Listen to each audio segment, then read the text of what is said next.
So, Christina, would you like to say the invocation since Director Voights is not here? Sure. Thank you. Please rise.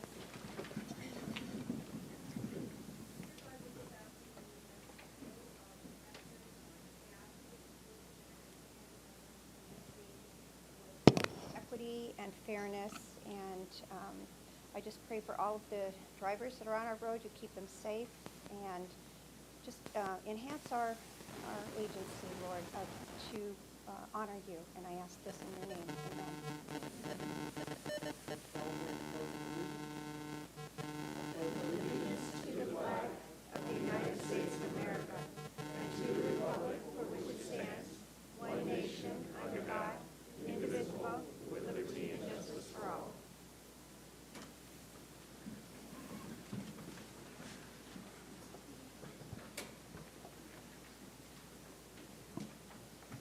Thank you, everyone.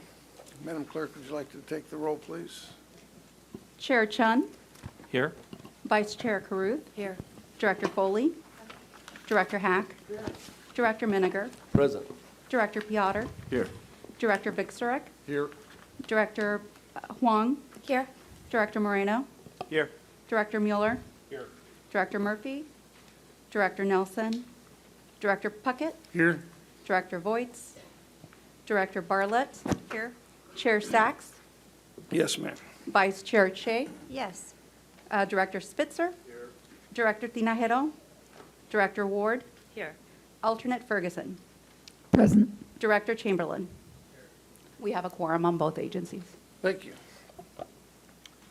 We'll proceed to public comments. At this time, members of the public may address the board regarding any items with the subject matter jurisdiction of the board, but no action may be taken off agenda items unless authorized by law. Comments shall be limited to 3 minutes per person and 20 minutes for all comments. Do we have any public comments? No, we don't. Thank you very much. We have a special calendar item here, and I would like Katrina and Sal to join me for the, Sal's not here yet. We can go ahead and start with Director Foley. okay. Director Foley, would you come up here to the flag with me, please?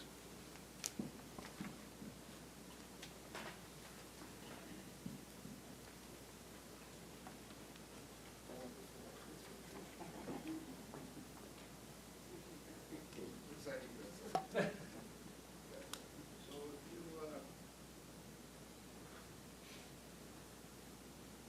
state your name, you solemnly swear that you will support and defend the Constitution of the United States, the Constitution of the State of California, against all enemies, foreign and domestic, that you will bear true faith and allegiance to the Constitution of the United States and the Constitution of California, that you will take this obligation freely without any mental reservations or purpose of evasion, and that you will well and faithfully discharge the duties upon which you do now enter.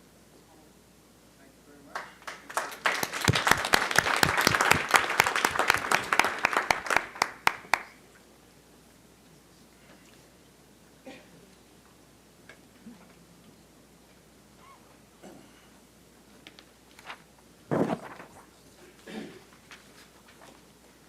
All right, we move on first to the San Joaquin Hills consent calendar. All matters listed under the consent calendar are considered routine and will be enacted by one vote. There will be no discussions of these items unless board members request specific items removed from the consent calendar for separation. Do we Chair? have, I would like to pull item 12 on the San Joaquin Hills consent calendar. Oh, but that's not I'm on the sorry. consent. Are you sure? Well, no, I'm sorry. I said it wrong. It's item 2 of the, sorry. the minutes? Yes. Okay. It's the minutes, but it's number 12. Sorry about that. Too many numbers. We're dealing with 2 through 6 right now. We're dealing with 2 through 6 currently. I'm Just pulling pulling 2. two. Sorry. Oh, I thought you said 12 again. I did. It's number 12 of item 2. Okay. Sorry. Very good. No worries. Move the No. balance. We have a motion to move the balance. We have a second. We have a second. All those in favor signify by saying Aye. Aye. All those opposed? Any abstentions? Passes unanimously.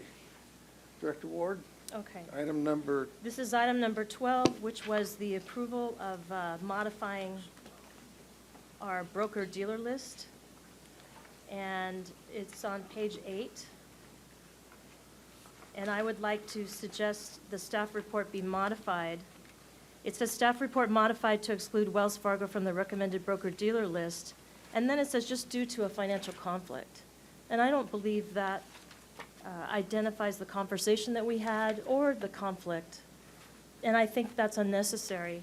I would like to add the words after dealer list, say because of a financial conflict with Director Marriott's employment under California Code, Section 1090. Like, okay. you know, especially after the discussion we had, I think that should be included, so anyone reading these minutes would know why TCA is no longer, you know, why we had a financial conflict. Second. I'm sorry, I didn't hear you. Second. I didn't hear a motion. Well, a that is my motion. I would like to modify that the staff report says, staff report modified to exclude Wells Fargo from the recommended broker-dealer list because of a financial conflict with Director Marriott's employment under California Government Code Section 1090. Okay, there's a motion, second. Director Spitzer? Yeah, discussion, please. I thought we had a good discussion. I think there was some uncertainty when we were sitting here, right, about how that issue came up. I think that ad is appropriate, but there was some context because I think we talked to our advisors, and there should be some reflection that the information we received was that was not going to somehow be to the detriment of the portfolio. Like, there should be some context. So what I suggest is we pass the balance of the minutes without that section. We postpone that, and let council rewrite that section with our staff so we get it right. Because we want to make sure the impression is consistent with what we talked about. So I would just ask that that Mr. Joseph work with our staff and our clerk to kind of capsulize that discussion, because just that, what Director Ward said in and of itself, I don't think is enough, but I don't have an absolute recollection of that conversation, quite frankly, without having to go back and listen to the tape. So I would just ask that we move the balance and let them work on that and bring it back at our next meeting. Does that satisfy you, Director Ward? I'd second that. Okay, Different anyone motion. else have any comments on this item? So all in favor of moving the minutes without this particular area involved to be rewritten and come back at our next meeting, signify by saying aye. Aye. All those Aye. opposed? Okay, that passes, and so, Mr. Joseph, you'll take care of handling that for us. Thank you very much. Will do. Okay, we'll move now to the Foothill Eastern consent calendar. Again, all matters listed under the consent calendar are considered routine and will be enacted by one vote of each board for the applicable agency items. While there will be no discussion of these items unless board members request specific items be removed from the consent calendar for separate action. These items on the Foothill consent calendar below include items 2 through 4, as well as 7 through 9. Do I have a motion on these? Mr. Move items? Chair. consent calendar. We need to make the same change. Same change. Yeah, Chair, I would like to Okay. pull item 2 also. Do we know who moved the motion? Scott. Scott, who was the second? Mark, okay. All right, so do I hear we want to move item number 2 again on this? And basically to do the same thing again?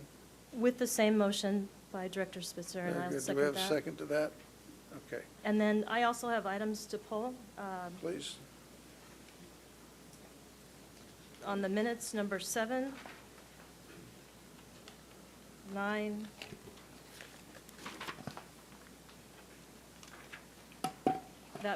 that's it. number 7 and 9. Okay, do you have any other items? Not on the consent calendar. Okay, thank you. Does anyone else have any consent items they'd like to pull? Very well, do I have a motion to move the remainder? So moved. Have a motion to second? Second. I have a second. Any discussion? Hearing none discussion? No discussion. All those in favor signify by saying aye. Aye. All those opposed? The motion passes. Director Ward, please, back to item number 2. Item number 2, this was on number 7, the investment reports. Oh, wait. This is in the consent, yes, in the consent.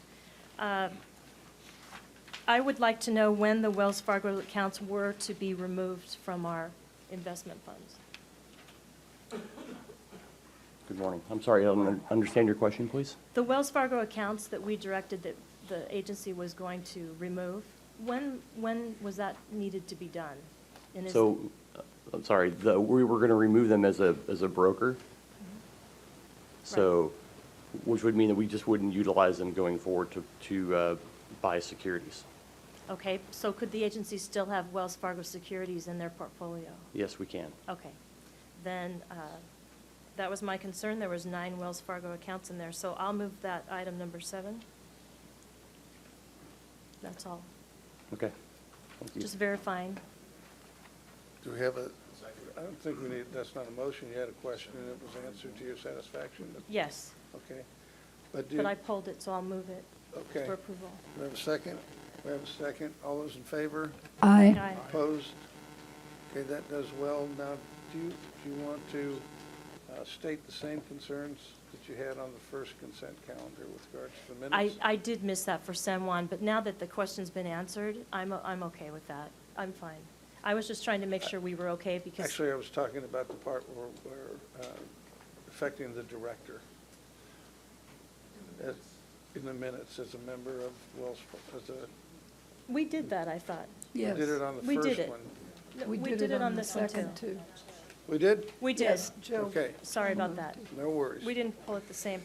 Okay. Now, I did pull number 9, I'll get there. and I have a comment. That was the Oso Bridge project, entering into a cooperative agreement with the county. Correct. I voted against this. I was the only one that opposed it, and I opposed it because I was told that this project would not begin until there was a full approval of alignment to the 5 for the 241 extension. Which item are we discussing? I'm Number 9. unclear. Number 9. In the minutes. And my only comment in the minutes. But the 7 you just did was on the agenda. It's No. not in the minutes, it's number 9, is an item. It says consent Consent. calendar on mine, and the side of the page as well. Consent calendar for Foothill Eastern, number 9 is the Oso Bridge Yes. project. Cooperative agreement with Santa Margarita Water District. You're right, it's a utility, thank you very much. I'm on the wrong one. This project wasn't to commence until there was a 241 approval, and my prior votes were based on that. This is a utility relocation, and I believe this amount should have been paid by the utility. And I'm wondering if this agency, why are we in such a hurry that we can't wait for a utility company to design their own water relocation for their lines? That we're going to start paying for things. Chairman Kramer? So in this case, the Santa Margarita Water District had originally indicated that they would design the water line relocation. However, part of this project includes a portion of that water line being located within the new bridge, which is a technically more challenging design, and therefore they refer that back to us. They will still be doing the utility relocation up to the bridge, and what this does is it puts the design of the utility, and that's important for seismic and other reasons, isolation joints and things like that, so they kick that back to us. So we're adding that to the scope of T.Y. Lin. As far as the reason why we would pay for that, the road didn't go through this. We currently do not have a utility agreement with Santa Margarita Water District, so that's why we're covering the cost of that. So we didn't have a current agreement because we're changing the design, right? There was no current agreement. There's no road there yet. if we anticipated that we were going to build this road, why wasn't all of this coordinated with the water utility? to have this done? It was, and then they came back to us and said, for that technical piece of the design on the bridge, we don't have the in-house capability to do that, so they requested that we do that. Well, anyway, I will, it's on the consent calendar, but I just think this just indicates that this bridge was not, it's going through really fast, was not really contemplated. This should have been done sooner. I'm wondering how many other items TCA is going to be asked to pay for. So that's my comment. Okay, thank you. Any other comments on this item? Do I have a motion to move the item? Motion to approve? Second. We have a motion to move and second. All those in favor? Aye. Those opposed? One. One, The motion passes. Thank you, everyone. We now move on to board business items number 10 and number 11. Number 10 deals with the joint San Juan Hills Foothill item, Customer Service Center operations. Mr. Johnson is already up there and ready to go. Thank you, sir. Good morning, directors. The item before you today is consideration of a proposed contract award to Faneuil Incorporated for customer service operations. This item was discussed by the Joint Toll Operations Committee and recommended for consideration by the boards.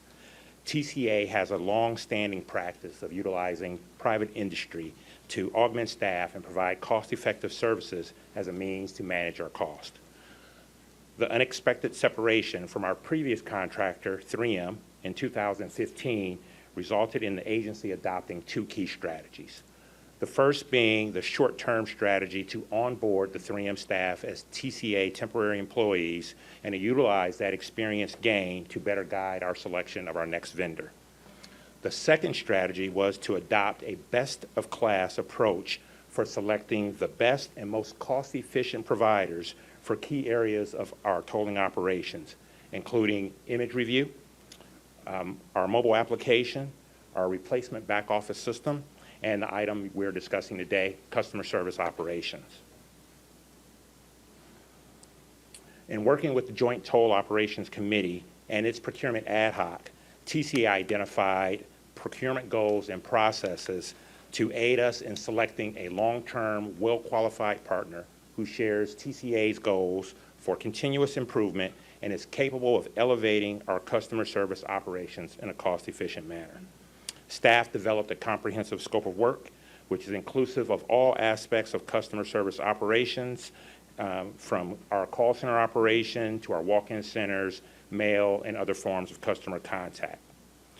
The focus of the scope and the procurement, or the expectation, was that the outcome would result in the procurement being awarded for a performance-based time and materials contract that utilizes incentives and disincentives to ensure that TCA's expectations are met and can also be exceeded.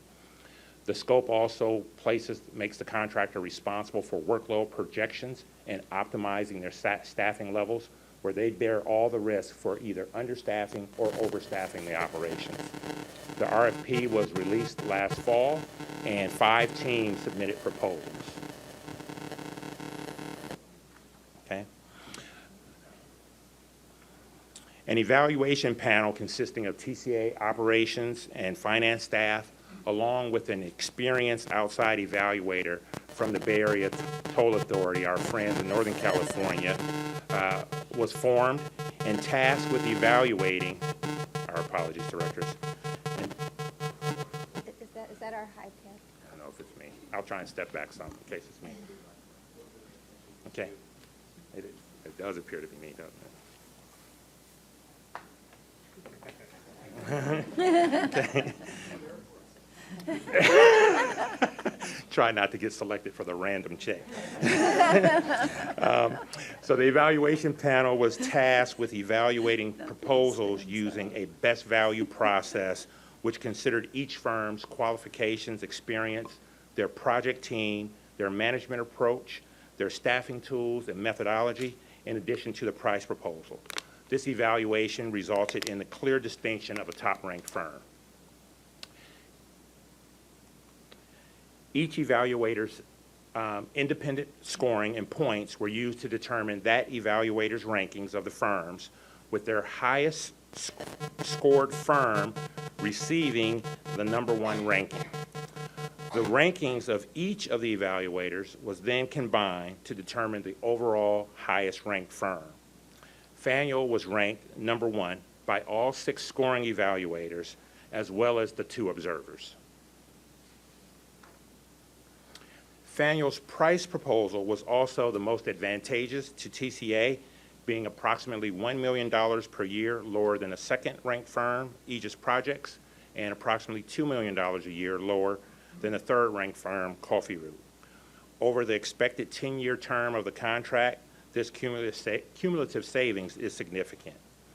As the structure of the contract is based on time and materials, as part of TCA's annual budgeting process, staff will work with Faneuil to review the projected workloads and staffing requirements and include those costs in the proposed budgets for your review. Faneuil is also required to meet monthly with TCA operations staff to review actual work volumes and the performance from the previous month, as well as review projections for the upcoming 2 months as part of our ongoing monitoring efforts. Some of the key observations expressed by the evaluation panel in looking at the 3 shortlisted firms. In discussing Faneuil, their vast experience in customer service operations across multiple industries was identified. They presented very strong and capable workforce management tools and the ability to actually manage not just daily staffing levels, but staffing levels throughout the day in 15-minute increments. They highlighted their planned use of an existing supplemental call center in Orlando, Florida, that provided significant cost savings to TCA. We also valued their approach to employee engagement and training, and as I mentioned, their price proposal. And then one of the other things that we really saw value in was their ability to continuously develop and incorporate best practice across all their operations and bring those best practices and the benefits to TCA.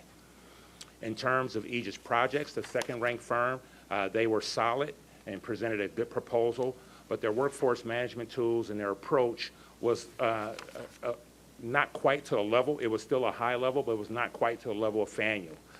We did have concerns with the pay ranges that were proposed, considering this is a time and material staff, so that worked against them.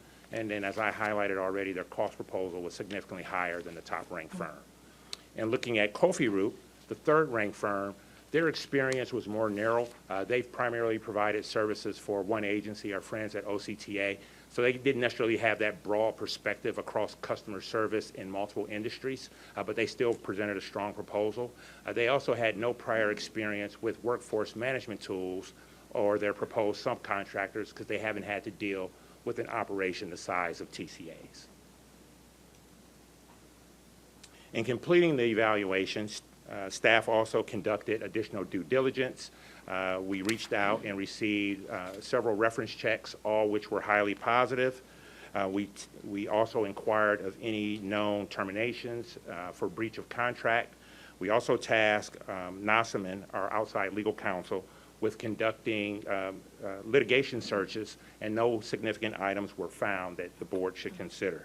Staff also conducted 3 site visits to the Orlando, Florida location, which, as I mentioned earlier, would serve as a supplemental call center for TCA's operations, along with the outskirts of Virginia in Clifton Forge, where there's an operation there that services the Virginia DOT, and also their main office in Hampton, Virginia, which services multiple clients. Staff was impressed with the operations, the facilities, and the people at all 3 locations, and felt even more confident that Faneuil was the best selection to help TCA achieve its goals.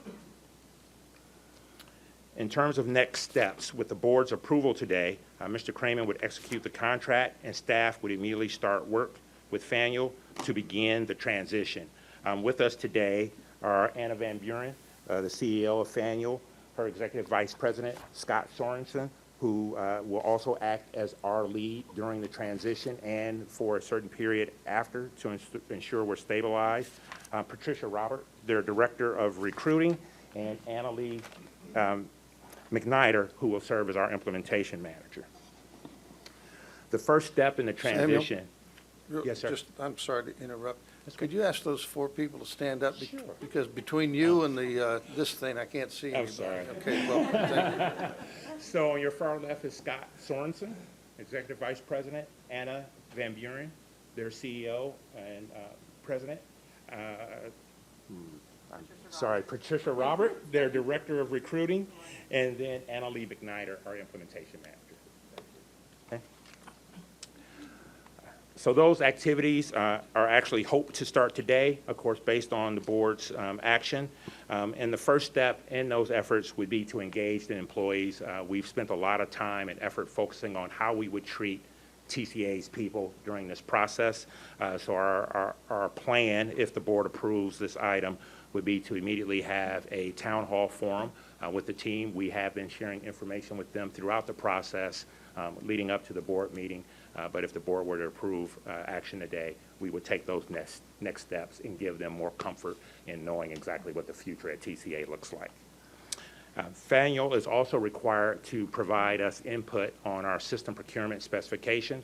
Our procurement for our back office is currently on the street, and it was always part of staff's plan that we would work with either our shortlisted firms or our selected contractor to provide input into our requirements to ensure that we buy the best system and one that is capable of assisting them in meeting TCA's performance requirements. Staff will be reviewing Faneuil's detailed plan for the transition and schedule, which should reflect completion of all transition activities by the end of April or early May at the latest.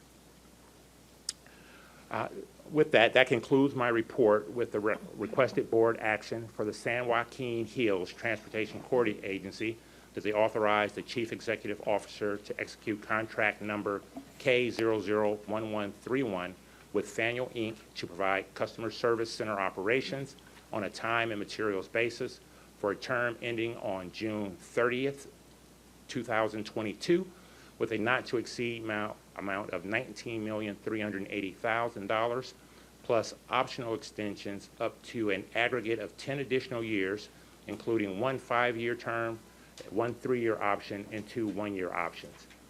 San Joaquin is also requested to authorize the CEO contingency authority to execute additional amendments to this contract up to 10% of its value. The Foothill Eastern Transportation Corridor Agency is requested to authorize the CEO to execute contract number K001131 with Faneuil, Inc. to also provide customer service operations for the same term with a not-to-exceed amount of $18,620,000 with the same extensions, and Foothill Eastern is also requested to authorize the CEO the same contingency authority for additional amendments up to 10% of the contract. I am available for any questions the Thank board you, may Mr. have. Johnson, for that report. I have two people already that wanted to talk. Director Bartlett. Okay, I am so excited we're finally able to move this procurement forward. I know we had a number of delays, but we're finally to the state now where we can move this item. And, you know, the savings of over $1 million plus in hard costs and soft costs to TCA is really significant.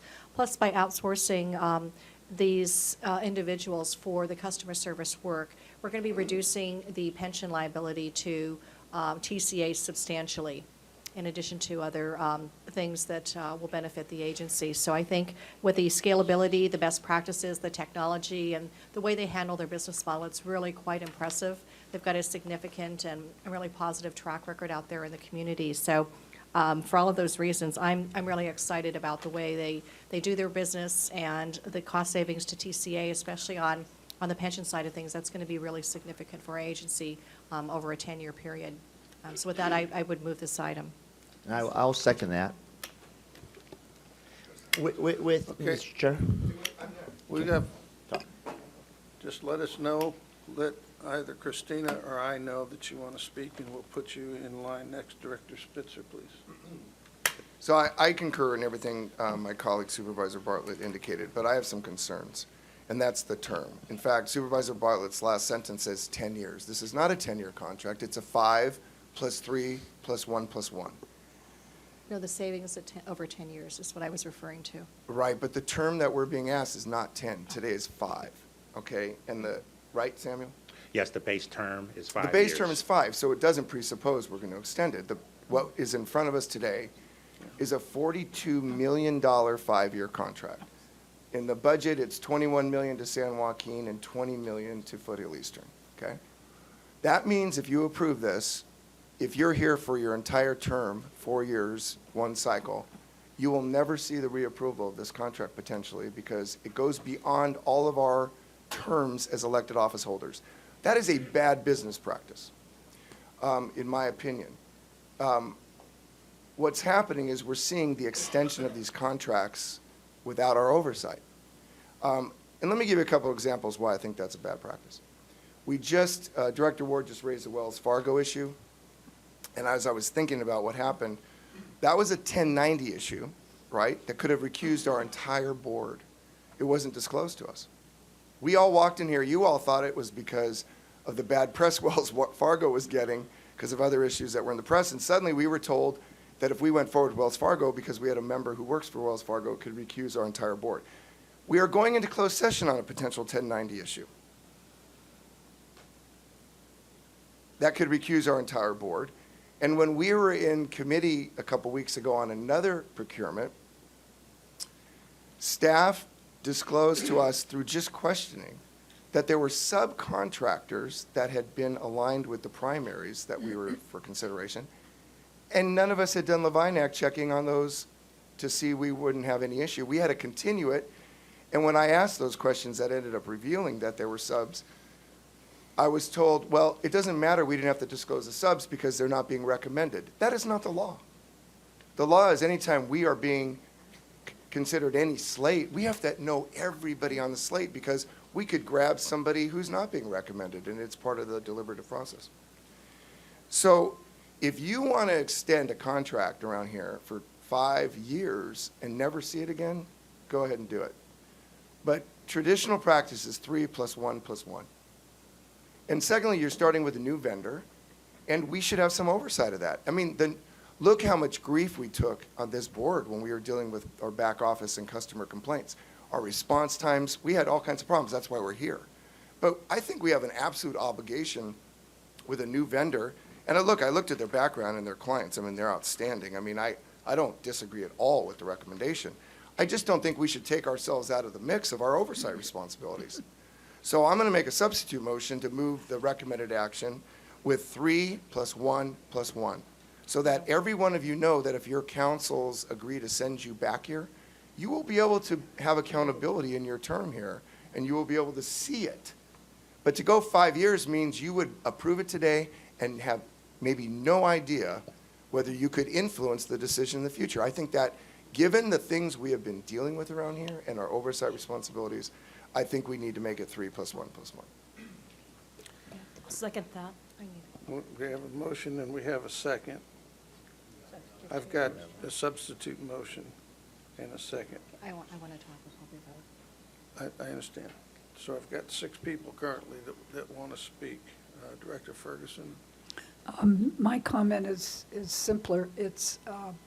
I just really appreciate the quality of your report, Mr. Johnson, on this important contract. It was the most complete that I've seen anywhere, including our reports at home and here. And it makes such a difference when you're able to see some of the comments on the other people that had applied and see that there might have been slight differences that were taken into consideration. And I just want you to know I really appreciate it. So thank you. Thank you, Director. Director Mueller? Thank you, Mr. Chair. I've got a couple questions. And you talked about the contractor is going to be responsible for the risks of over and understaffing. Yes. What risks are you talking about? Overstaffing, I get it, they're overpaying, but that's not going to affect us. But what is the risk of understaffing? The risk for them in understaffing is if they can't meet our performance targets. If, meeting our performance targets requires a certain number of staff, and if they don't meet those targets, there are financial penalties included in the contract. Okay, but we don't have a copy of that here, so I mean, I understand that, but I'd like to know what those financial risks are. What is the overall cost savings? I don't see that in here. You're asking us to basically, approve $38 million in expenditures between the two boards, but it doesn't say what the cost savings is to the agency. Is there cost savings, or is this just for better performance? I believe you're asking in terms of if TCA were to operate it Yes. directly ourselves. We did work with the finance team, and we estimated hard cost of about $1 million per year in savings. A significant portion of that is what Director Bartlett noted in terms of pension savings. Sure, $1 million a year? So, and Yes. I look at this contract, this is a 15-year term. We've got one 5-year term until 2022, and then we have an additional 5-year, one 3-year, and 2 1-years. That's 15 total years on this, correct? Correct. And that's a long time. So we're looking at saving 15 million and spending 38, correct? Is that 38 million over the entire 15 years, or how long? The $38 million is for the base 5-year period Okay, without contingency. okay. So we're going to save 5 million. Now, back to Director Spitzer's comments about the 3, 1, and 1 for the first 5 years. I agree with that. I do. We do need to have more oversight. I'll be gone. I mean, you have to let us have a look at this, but I think he needs to extend it into these additional terms too. I mean, we're looking at, if it goes through the as-is, we're going to look at this contract once in 10 years, one more time in 10 years. Or not, at the end of 5, and then there's going to be another 5. So in 10 years, we're going to look at this a total of 2 times, today and at the end of 5 years. And then then it goes into the 3-1-1, which makes sense. So I think we need to take a better look at this and actually maybe break it down even farther and do 3-1-1, and then do another 3-1-1 and another, or whatever, 3-1-1. We need to break these down so we can get a look at this. I mean, we need to have better control over these contracts. I mean, I agree with you. I looked at this. This is fantastic. I'm glad that you actually added the matrix to know how each reviewer analyzed it. So I'm going to make I'm going to actually let Todd do this because I think he gets it. But I think that these should all be 3-1-1s during the first 5-year term, 3-1-1 for the second 5-year, and then 3-1-1 for the last 5 years. So we can get a look at these and make sure that the performance is what we expect. Would you like me to respond at all, Director? Sure. So, as is our practice here at TCA, we do include the standard, termination clauses. And as I mentioned, it's a performance-based contract. So you're right, in terms of asking the board's authority, the way the recommendation is structured today, we would not come back to the board for 5 years. But that does not mean that we are not overseeing the contract daily as staff. We've included, going back to your earlier question, Director, the performance requirements laid out are quite strenuous. We've taken a innovative approach in using a balanced scorecard, and the contractor has performance targets that they have to meet every single month, or the penalties are applied. And if they miss the same performance target consecutively, those penalties escalate in a similar fashion. So we feel that with the performance requirements we've placed on the contractor, if things are going bad, we will be coming to the board fairly quickly with a new procurement, because on the financial side for them, it's not going to work out and we aren't going to be happy. So we have addressed what we've heard previously from the board in terms of making sure we're overseeing our contractor and that they're doing the best job. And our structure proposed is not all that uncommon from other folks or other agencies in our industry in terms of the tenure or the length of the contract. These types of programs, they take a certain while to ramp up and stabilize. So the other aspect I would probably suggest the board consider in that recommendation is these contractors, when they're proposing, they're looking at the term and how they make their money over the term of the contract. So having a consecutive 3-1-1, 3-1-1, 3-1-1 leaves a lot of risk on their side in terms of, how they structure their price proposal. So we could receive a negative impact with such a move. Okay, I understand that position, but as the policymakers and the elected officials, it's our job to oversee that. I mean, what you're saying is you think staff should take on that responsibility, and I agree with you to a certain degree, but we should have some oversight on that to take a look at it periodically through the length of that contract. Okay. And 5 years is a long term. I mean, term of an elected up here is 4, and they may not be back. They may never see it again, and there may be something happens in the interim that we're not aware of that could negatively impact our communities. And then we're not there, and we put a new director on that's not up to speed. So there's a lot of issues there. I think it's important. I understand the negative impact to the contractor, that there is risk involved in that. But I don't anticipate any problems here, same as you don't. But we do need to have an opportunity to take a look at it again. And the one thing I neglected to say, Director, as part of this contract, as I mentioned, it's time and materials based. So we have to work with them each year, not just for the monthly monitoring, but for the projections for the next year. So as part of our budget process, we will be coming to the board each year and presenting the value and the dollars of this contract. And we can definitely share any performance information with you at that time as well. So yes, the authorization for the term is only anticipated to come back, Okay. after 5 years. But staff intends to be fully transparent, and we're going to be informing or sharing how that contract is operating each year as part of the annual budgeting process. So you're gonna, but we're authorizing all the money today. The contract value you're authorizing, but the individual budgets, which control how much we spend each year, you still have complete control of that, and we will bring that portion, the funding of the contract, to you each year as part of the budget process. So actually, as we approach our budget workshops in the next couple of months, we will be presenting you with the first year, the FY18 cost for this contract. Okay. And so in the penalties, what are the penalties, how they escalate up is, could they potentially get to a point where there would be a termination before we would see it, or? No, I think we would definitely be more transparent with the board than that, but there are certain terms in there, we have pass-fail requirements, where if they fail, it's immediate grounds for termination.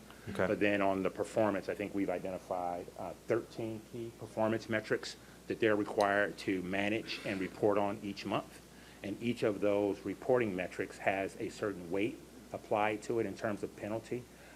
And on that side, and that's the balanced scorecard I mentioned earlier, on that side, the contractor is at risk of losing all their profit plus 5% of their costs. So we've structured that pretty strongly to keep them motivated. So again, our expectations with the way we've structured the contract and the department structure that you've previously approved for oversight of these contracts, we feel we can keep the board informed regarding the performance of the contractor. Okay, thank you. All right, thank you, Director Miller. Director Voigts? Restructuring the years, the 311, which is standard for us as oversight for the committee for us, would that affect the bid and the price right now? So that's the question that would be. So that's something we got to throw out there and come back to us. I actually was on the committee that actually oversaw this, and we talked about that there. But the quality of workplace environment that they provided for their employees and the attitude of their employees just seemed to be a great, it would be a great addition to us and our service to our customers. But I am concerned about the oversight on that. So maybe I think that 5 years, and then 1. I think that is pretty stretching it pretty long. But if we could come back and have a look at it, so we can have a glance at it after 3 years and see how things are going and see if there's anything that we can improve or just have our input as a board. To protect the pricing we've received, Director, I would probably recommend that the board direct staff to come back with a performance report at whatever times you request, because we can always terminate for convenience at any time. That's included in the contract. Because the amount of money that we're saving, and I think that what we saw is in the committee of the environment they provide for their workers, I think it just would reflect well upon us as an agency because of the kind of customer service we'd get from them back there. I think that they're hungry for work, they have a great environment with a great atmosphere, but I agree with Director Spitzer that we really want some kind of oversight, so I don't know, the maker of the motion, second, So, I'm sorry, yes. Okay. I feel really left I know out. everybody wants to talk. So here's what I'm going to ask, that we keep our comments precise and on point, and we move this along. Director Moreno, please. Thank you, Mr. Chairman. I just have a series of questions, and some of them are really more around the staff and the employees. But you just said something that piqued my interest to this topic, which is this termination by convenience. So if staff believes year to year that they're not meeting the performance targets, you mentioned there's penalties. At what point would the contract allow, if there's 2 or 3 years, that we would say we want to terminate by convenience? We have that option? Yes, we can terminate for convenience at any time during the term, Director. So the question that we have to wait 5 years to review the contract and terminate it is Correct. not really an issue The board if would they're have not the- performing. Correct. The board would have discretion to terminate the contract at any point. Thank you. So, so I just have questions regarding our staffing. So how many staff are we talking about? I believe it was projected to be in terms of full-time equivalent positions, about 117 to 120. But of course, with our type of operations, you have to have actually more head count than that because unfortunately, people don't show up for work every day, and the performance requirements exist every day. So they have to have some adjustments. So I think they projected they may need 140 people to accomplish the 117 to the 120 full-time equivalent positions. And how many TCA employees are impacted by this? Currently, in terms of project employees, there are about 75 project employees, and then the rest of our staff in customer service are temporary staff, and that's probably another 40 or so. Okay. Faneuil has proposed and anticipates hiring all of those folks Okay. Who are qualified and willing to make the transition. So from a people standpoint, if that's what you're asking. That's what I'm asking. We've definitely spent a lot of time on that, sir. Great. And you mentioned one of the other bidders that there was a concern about wages or compensation to employees, that there was too broad of a range. What's the average compensation for the staffing that we're talking about? I don't have that number handy, Director, but the challenge would be is that the overall staffing they provide includes everyone from frontline folks with, $15 to $17 per hour range to executives, such as I introduced Mr. Sorensen, who acts as our principal. So there's quite a wide gap there. If you wanted to look at the bulk of the staff is really the frontline CSRs, and that pay scale per hour is the $15 to $17 range. And this might be a question for the bidder is, for Faneuil, do those packages include insurance or benefits for those employees? Do they provide full benefits for them? Yeah, they do. Thank you. And Thank you, Director. We have to move along. Maybe there'll be some other questions that'll answer some of your things. I'm sorry, I do have questions before I vote, Chairman, with all due respect. I just have one more question, if I may. Okay, one more question. Thank you. Thank you. When you did your site visits to the other sites, and it is impressive what you reported to us, did you have the chance to sit with the employees and speak with the employees directly without their management being present? Yes, we did.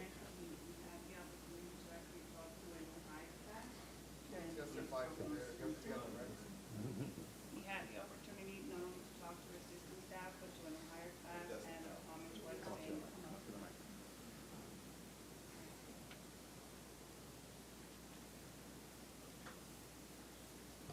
Good morning, I'm Madeline. We did have the opportunity to talk to existing employees and trainees that were going through new hire class, and the comments that we received were that it's a great company to work for. Great. Thank you. That's all for my questions. Thank you. Director Bartlett? Okay, I appreciate the comments of my colleagues, but, when you're talking about, and this went through toll ops with no change in terms. So this is now coming to the board, and we're dialoguing about terms at this point when it's already gone through toll ops. But anyway, when this contract went out for procurement, the terms were set for all the different vendors to respond. The vendor that is being today that's coming forth for approval, they have to make a substantial investment in personnel. You're talking about 117 full-time equivalents. That is a huge investment in personnel. If you're talking about changing the term at this point, the pricing is going to change accordingly. There's a difference, like if you're buying pencils and you're going to buy 10,000 pencils, you're going to get one price. If you're going to buy 100 million pencils, you're going to get a different price. So when you start monkeying around with the terms here and changing them from the 5 years to the 3 years, we're always going to have oversight. And if there's a misstep in communication or what happens when they start their customer service, if there's a hiccup along the way, we always have the termination for convenience clause. We can terminate at any time for any reason. Samuel is always on top of things every single day. And if there's a customer service glitch, he's going to be notifying the board. He's going to impose those penalties. The board's going to know whether it's at the 1-year stage, the 3-month stage, or the 5-year stage. So the terms that are being proposed here are really entirely reasonable. There are so many checks and balances along the way. We're getting, good pricing for the terms that we have that are stated. We have a lot of checks and balances along the way. Samuel could give us monthly reports if we wanted monthly feedback on customer service. We know customer service is very important to the agency. And so, I strongly recommend that we stick with the pricing, we stick with the terms, and Samuel can give us the monthly reporting like we get our monthly reports from CEO. We can have the same type of thing for customer service. So we know, not at a 3-year point or a 5-year point or a 2-year point, but on a monthly basis, how customer service is performing. And I think that's really what we all want. We want that oversight to make sure that customer service is what we expect it to be. And, Samuel, I'm sure, would be happy to provide us with monthly reports.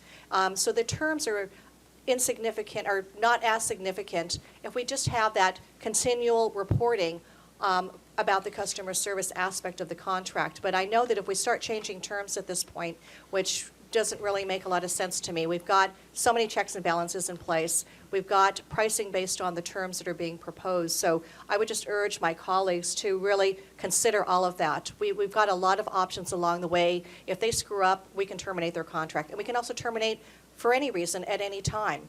So with monthly reporting from Samuel, and that's what I would recommend, we're going to get a very consistent feedback on how customer service is performing. All right, thank you. Thank you, Director. Just so everybody knows, I'm going to give you the order I've got so far of who wants to speak. Director Piotr, Director Shea, Caruth, Mr. Kramen, Director Hack, Director Hung. I'm sorry? Oh, and Director Foley wants to. Thank you. So, Director Piotr, please. Thank you, Mr. Chair. We went through this in toll ops, and obviously not everybody's there in toll ops, so I want to try and frame a little bit of the discussion that happened there. First of all, we're kind of in this situation in the first place because 3M dumped us. And so in kind of a Band-Aid approach, we went in and took over all their employees, hired somebody else, former 3M employees, to handle the backroom side of it. And we continued on, and even though we had customer service issues when we went all electronic, we've actually done a fairly good job, and Samuel has done an excellent job of staying on top of it and keeping our customer service up there. All that was with the intent of eventually outsourcing this and doing it in 3 different sections. I can't support the Mr. Spitzer's recommendation for a couple of reasons, one of which is, how this fits in, as Mr. Johnson indicated. We've just now put out the back office, which is the software side, out on the street. And that, Samuel, when does that due back? Roughly. August. Okay, so August, then by the time selection, by the time the board approves the contract, we might be November, October. So we have, after that point, probably 2 years before they come online with the full-blown system, even though there might be testing in between. Correct. So you're almost exercising 3 years of this contract, and then they're going to get up in the new software project.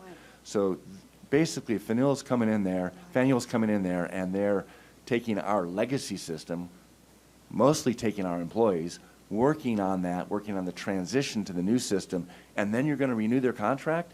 Unreasonable. I do think it is a reasonable request, though, to have staff come back with at least an in-depth annual report to the board, letting us know how they're performing, maybe even having monthly reports as far as their customer service. There are so many innovative things that Faniel and all of the other professionals that are out there in the business do to get customer feedback and survey information on their performance. And so I think it would be easy for staff to come back with monthly reports that can be very, very in-depth, more than what we're able to collect doing it with our own staff, so that we can get feedback as far as how well they're performing. And again, this has got, like Director Bartlett pointed out, it's got provisions in the contract that we can cut for non-performance. So I think we're protected. And the length of it also gives us the opportunity that we're locking in a price. And we're building certain infrastructure around that. And we're going to have a locked-in price, which is very competitive. And in effect, it's protecting the board. It's protecting TCA for the future. Not to say that future boards may change direction and do different things, but with the provisions of the contract being able to cut, it has that flexibility. We're not locking in future boards, but we are locking in the price for future boards, which I think is good. So I think it's important to look at the overall framework on how this thing fits in. And that's not even going into the depth of the reiteration of the RFPs and taking it off the street and putting it back on, redoing the scope based on industry feedback, which I think Samuel did a pretty good job of presenting the overall qualifications of the firm. But the process to get there was not an easy or short process. So I just wanted to make sure everybody was aware of that. Thanks. Thank you, Director Piotr. Director Shea, followed by Director Cruz. Yes, I'll try to make this short because I do want to say that I'm in 100% support of this proposal today. As a committee member on toll ops, we have spent months and months and months, and Samuel and his team have done a stellar job going out and coming back with such an outstanding proposal. We were all surprised it came back as well as it did. To change terms, sitting here at the board after the RFP's already gone out because now we don't like the terms, I would suggest that we need to set a policy then that in the future that we, and Mike, maybe you can answer this, that this board needs to have set terms of what RFPs would allow for, and then if you need to deviate, you come back and ask us the question. But it's very unfair to sit up here and change what's already gone out on the street and then say, oh, well, I'd rather have it less, because actually what is in the contract is very clear as we've described. It allows for updates. I think our annual updates in the budget will be very good and very focused. So I just get real troubled. And again, I would say to Mike, have you met with all the board members? Have you given them an update? I know the Toll Ups Committee's been reviewing this for quite a long time.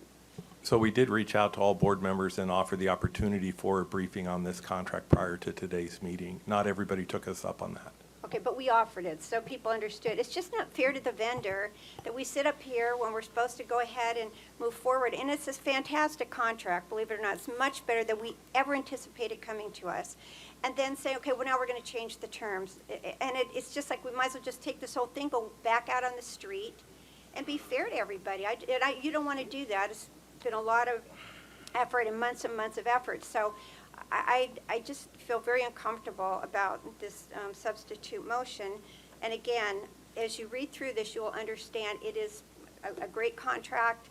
The startup time and cost is not just like a small short-term 1-2 engineering contract. It's a long-term contract, similar to, but not exactly like what we do with our waste management contracts at our cities and our IT contracts. They're different. They're very unique.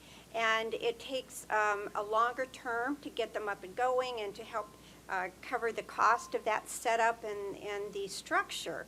So it's a little bit different than just looking at a shorter term contract. So again, I will support the original motion. And again, I want to thank our staff. If anybody else had been on this committee, many of you were, but those who weren't, I will say we did a lot of work. And it, I think, came through very well. Thank you.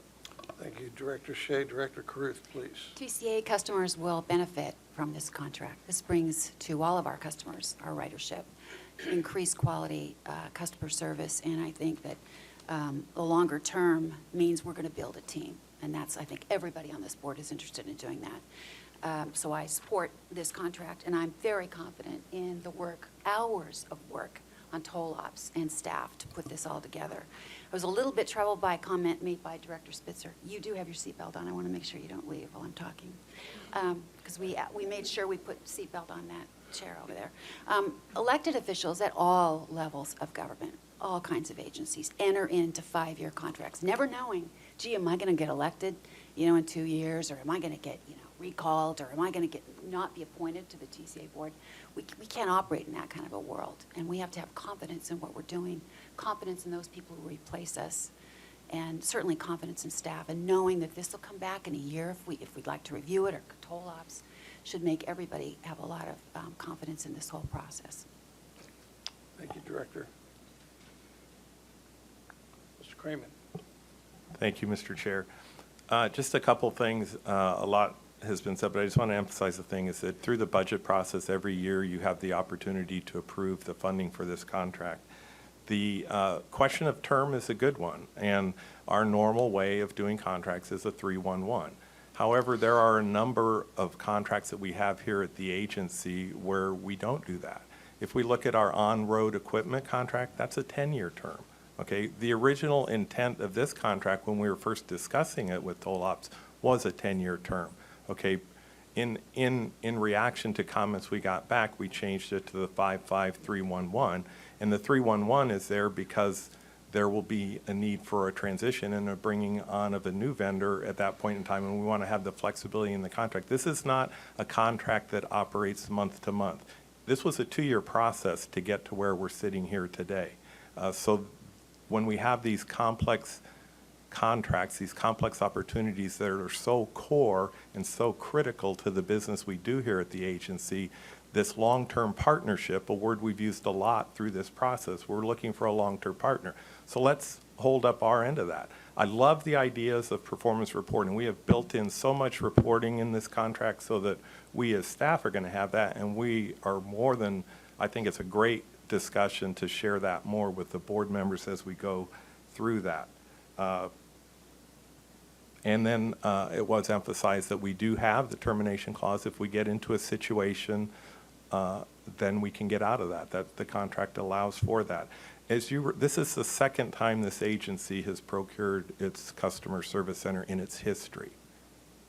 So there were some acquisitions and stuff through the first one, but we have gone through this procurement once, and this is the second time that this agency is going through this process. So these are long-term partnerships, and I think the contract terms should reflect that. Thank you. Thank you, Mr. Kramer. Director Hack. It looks like the Ops Committee is back here, and we're all saying the same thing, and with good reason, because this is a monthly review. These are the very issues that we go over. We've hammered this thing out. It's a great contract. We're all very pleased. The only thing I've heard that makes me say, maybe let's do it that way, is a mandatory annual review, so that you come back once a year and make a presentation that we are getting monthly to the board as a whole. The board as a whole is hearing this for the first time, and rightly, they're concerned to some degree. I want you to know that the staff, the Ops Committee, monitors this on a monthly basis. So yes, it's there. My vote clearly is a yes vote to the motion on the floor, and that's where it's going to be. But I will, the caveat to add an annual is a good one, and I support that. Thank you, Director Hack. Director Huang. I after hearing all the valid concerns and the strength of the contract, I wonder if most of our discussion is really about TCA's internal policy over its performance review of all the contracts we executed. And generally, coming from a city that really had for many years contracts that were 10, 15, and 20 years long, and we went through a painful process of correcting that. I completely share with Director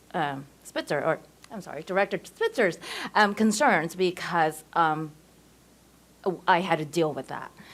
At the same time, I understand for pricing purposes and efficiency purposes, yes, there's 5 years, might make sense, and we are looking at a great vendor. But I think that outside of the annual budget review process, which really looks at, how are we spending our money, I don't think that's detailed enough. But I think we need to examine whether or not an internal policy and a policy that this board should adopt, where all contracts that are, approximately 4 or 5 years with options to extend, that it's we have a detailed review of the contract every 3-4 years where we're looking at it, not just whether or not we're spending the taxpayers' money wisely and just performance targets. Should we be changing the performance targets? Maybe what we feel was the right target 4 years ago is not the right target, and that in the future, when we do our RFPs, we need to consider inserting that mid-contract review and opportunity to amend, and that the vendor gets that notice. But I don't suggest doing it at the 5-year mark because it never gives the vendor an opportunity to correct. And so my comment is really for this board to think about it, and perhaps something from staff we need to put on the agenda, have a really good cleanup policy of how we do all our contract. I don't think this is going to be the only contract we're looking at, where we're going to be looking at 5 years, and then we have this type of discussion every single time. Mr. Johnson, would you like to speak to the notion of the performance and the budget and the balanced scorecard, and how often those metrics would be reviewed and changed? So from a staff perspective, we're going to be reviewing those things and monitoring their performance daily. That's key to the structure that the board approved in toll ops. We will have monthly reporting as well. And if the board would like us to bring back those monthly detailed reports, we can, an annual report. In terms of reporting on the performance of the contractor and toll ops operations, I apologize, I didn't talk a lot about that within the presentation of this item. But Mr. Kramer has already made it clear that he wants me to bring that information back to the board as periodic as you would like. So that was our full intent, and I apologize for not stressing that. Thank you very much. Director Foley? Thank you. And I'll just apologize in advance if you get impatient with me. I'm the newbie here, and so this is Oh, like a no, fire and hose. Director Marino, I apologize if you felt that I was pushing you at all. I ran out of coffee and I was getting cranky. So, You were pushing me, and apology accepted. anyway, it looks like a lot of work has been done to get to this point, and that's, I appreciate that, listening to the conversation. I do appreciate Director Spitzer raising this so that I could get more briefed on the item, because the staff report assumes a lot of knowledge that I don't have coming in here new. So I just have a couple of questions. It's clear to me that there will be some kind of contract. You guys will work out whether it's a 3-year or a 5-year. But I have a couple questions, and I just would like to get just a little bit of background to follow up a little bit on what Director Moreno had asked about, because we are going to be contracting with a Florida-based, Virginia-based corporation, and wanted to know, just understanding the contracts going forward, but just wanting to, so that I know, understand what happens with the TCA current employees. It looks like the 75 full-time employees and the 40 temps will have opportunity for being hired. What does that mean, really? Do they have to move, or they stay here, or what does that mean? No, so our primary operations will still be performed out of this building and our location in San Clemente. Okay. The supplemental call center in Florida will only house about 15 people to start, but we are looking at that, how we utilize that in terms of managing our overall costs.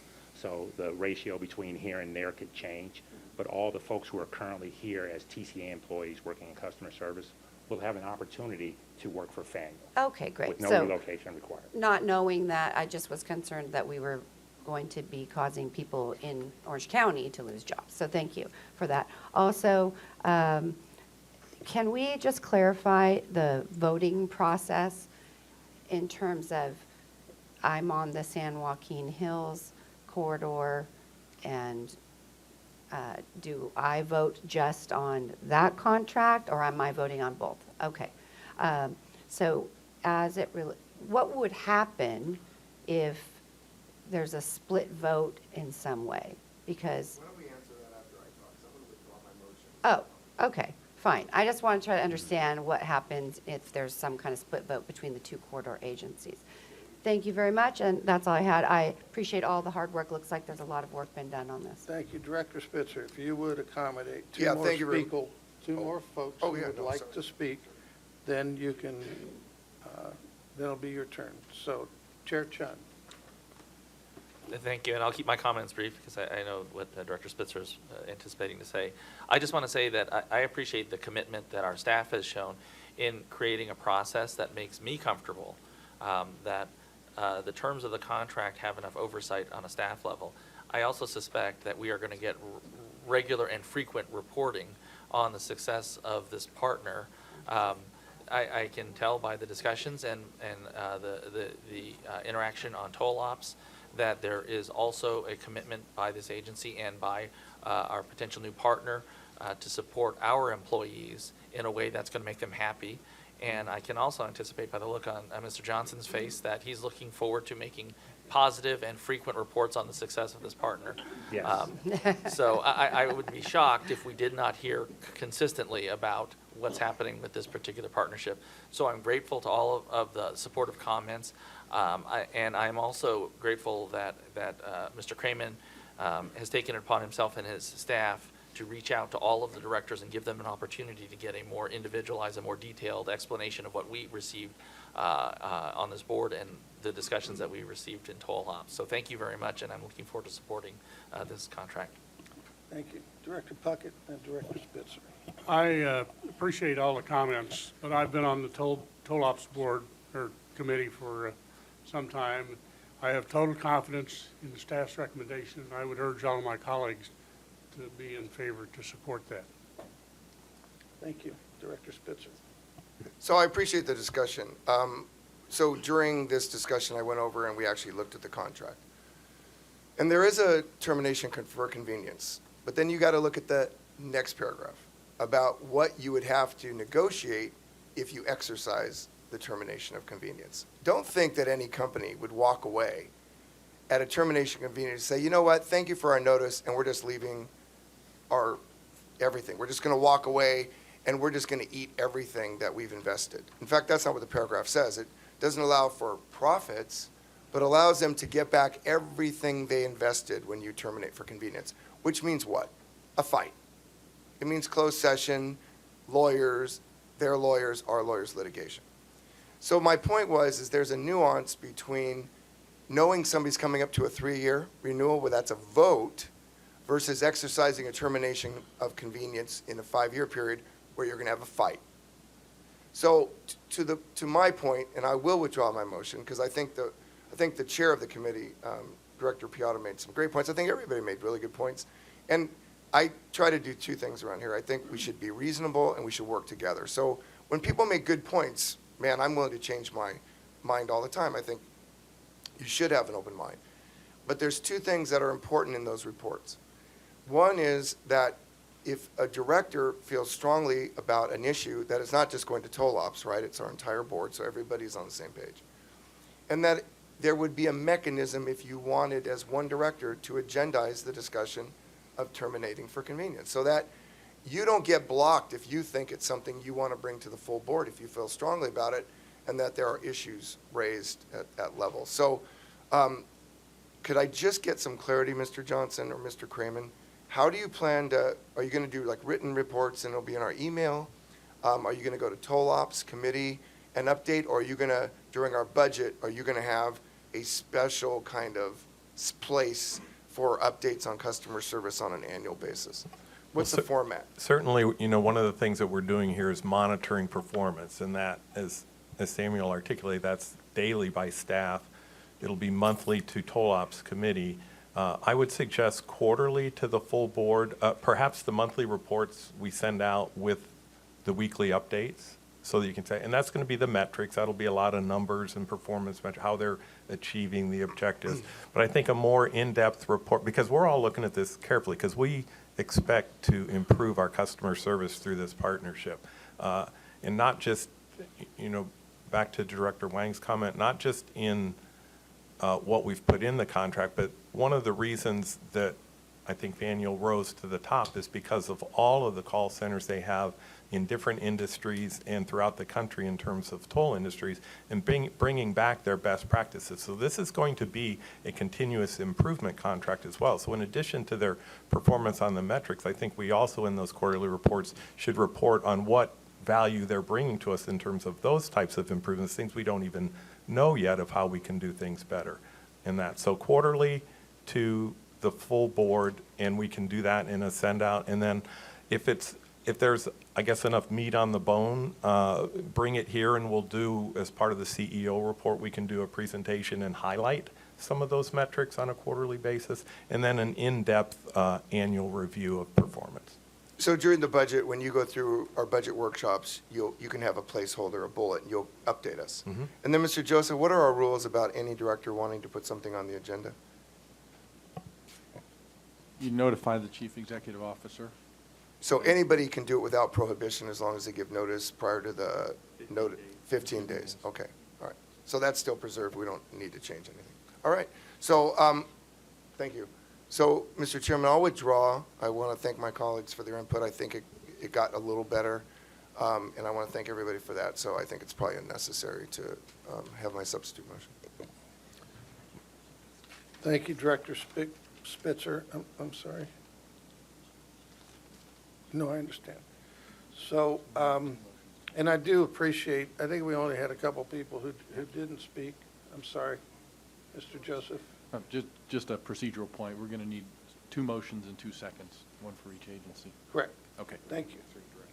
Well, Lisa can do it for both boards. Yeah. Right. And I can as well, because I seconded. So does that allow us To one respond to vote? the question that was posed earlier by Director Foley, if there is an inconsistent result, it is deemed to be a motion for reconsideration so that each board would have an opportunity to change its position. Well, I'm sorry, my question is, since we have the motion and a second for both, do we still have to do 2 separate votes? Yes. Thank you for that clarification. And actually, we just still have to do the motion, because I had done it for San Joaquin, so I'll do it for both. Okay. And I just want to say, I did enjoy all the conversation and the points that were brought up. All of them, I'm on toll ops as well, and all of these were discussed. And it's unfair to those of you who weren't in those committee meetings, because this comes to you, and again, it's hard to imagine the questions of directors when putting a staff report or a committee report together to present to the full board. But this was very good discussion, and we will now vote on the first San Joaquin Hills recommendation, which has been moved and seconded. Is there any further conversation? Seeing none, all those in favor signify by saying aye. Aye. Any opposed? Hearing none, that passes. And I guess just for clarification, Director Bartlett, did you want to move the Foothill Eastern as well, so we have that all down? Yes, I'd be happy to make a motion to approve staff's recommendation for Foothill Eastern. Second? It's been moved and seconded. Is there any further discussion in this area? Seeing none, all those in favor signify by saying aye. Aye. Aye. Any opposition? Thank you, that moves unanimously. We move now to the wrong way on my pages. Item number 11, Mr. Lowe, Good morning. the floor is yours, sir. I am the chief engineer for the agencies, and I'm here to talk to you about traffic and revenue on the existing system. Each year, we come before the board as part of the budget process to talk about how the system is performing, and we'll talk today about how the traffic and revenue is happening on the system, and talk about the process we go through in setting toll rates every year. So these are the things that I'm going to be talking about, as well as a couple other people in the crowd. We have Steve Abenshine from Stantec here today, our traffic and revenue consultant, and then Amy Potter will follow up with some recommendation, talk about the toll rate recommendation process. So this is a map of the 73 toll road that runs from San Juan Capistrano up towards Newport Beach. And the symbols on the 73 that you see show a shaded portion, and each one of those shaded portions within the circle, in the different quadrants of the circle, are the tolled ramps. So as you're traveling north on the 73 from the 5, you would pay a toll if you get off the system, except for Greenfield, which is a free, there's no toll on that ramp.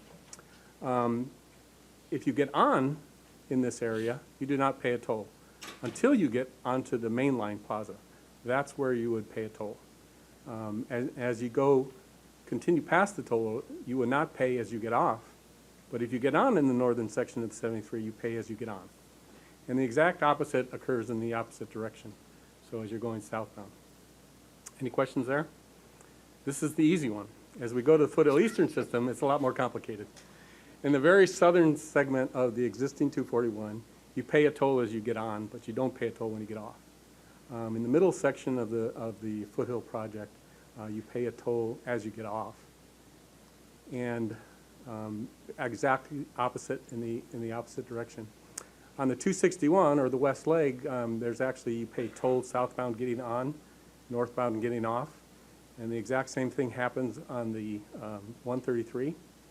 And you also have, on the Foothill Eastern system, you have 4 main lines that you pay as you cross each one of those mainline plazas. Now this is the toll structure we have, and it's differentiated by the different agencies. Foothill Eastern's in the center column, and San Joaquin is on the right-hand column. On the Foothill Eastern system, you can have, for each trip on the road, meaning a one-way trip, you can have up to 3 tolling points per that trip. On the San Joaquin system, you only have 1 per a one-way trip. The next thing we talk about is peak hour rates. Now these are the top of the peak hour, the most amount of traffic usually at these times. Over on the very right-hand column, you'll see northbound Catalina View, we have an 8 to 9 a.m. peak hour and a 5 to 6 p.m. peak hour. On the Foothill Eastern system, we do not have peak hours. They are the same as what we call the peak period rates, which are basically in the order of 7 to 9 a.m. in the morning and 4 to 7 p.m., and it's different for every plaza.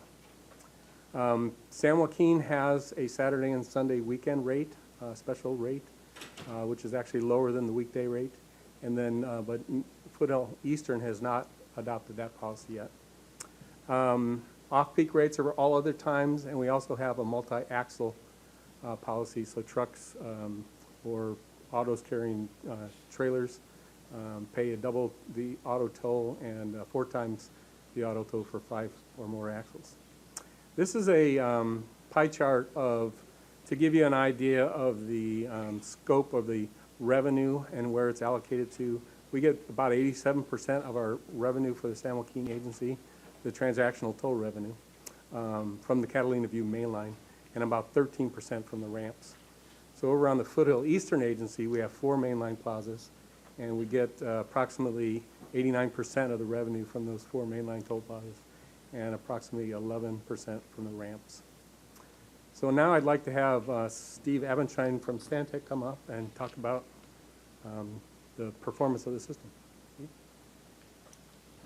Thank you, Dave. Good morning.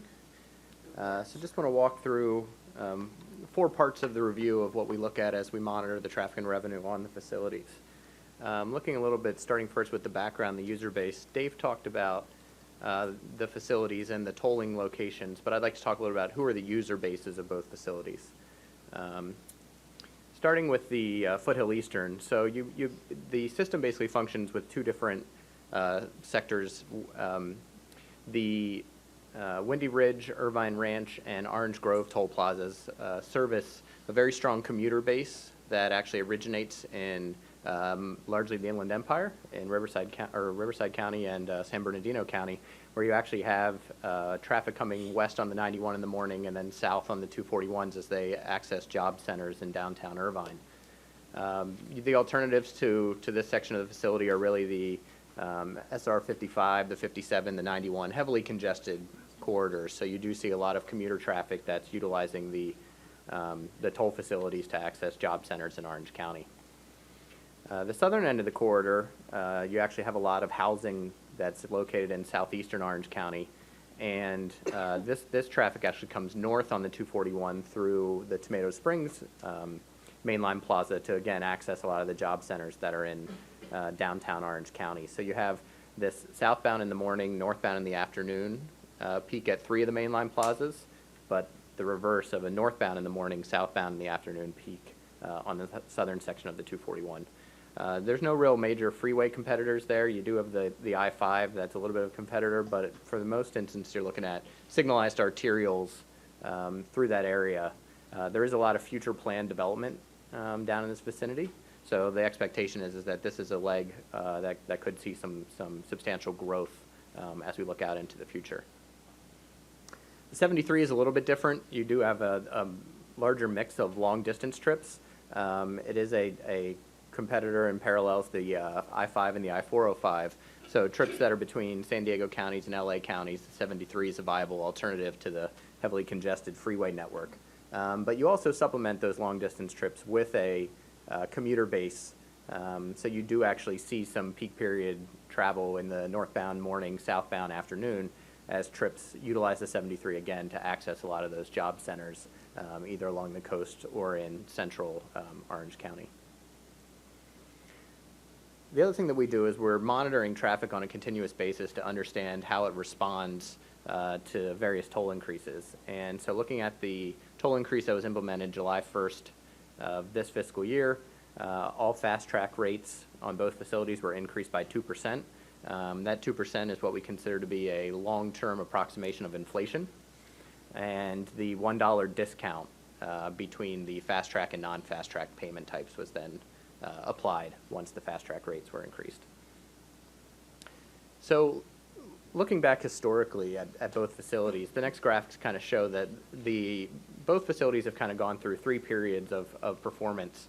What we're looking at here is Foothill Eastern transactions. And you can see that after the facilities opened, you went through a ramp-up period, but then you had this period of very strong economic growth in the early 2000s, and transactions grew rapidly.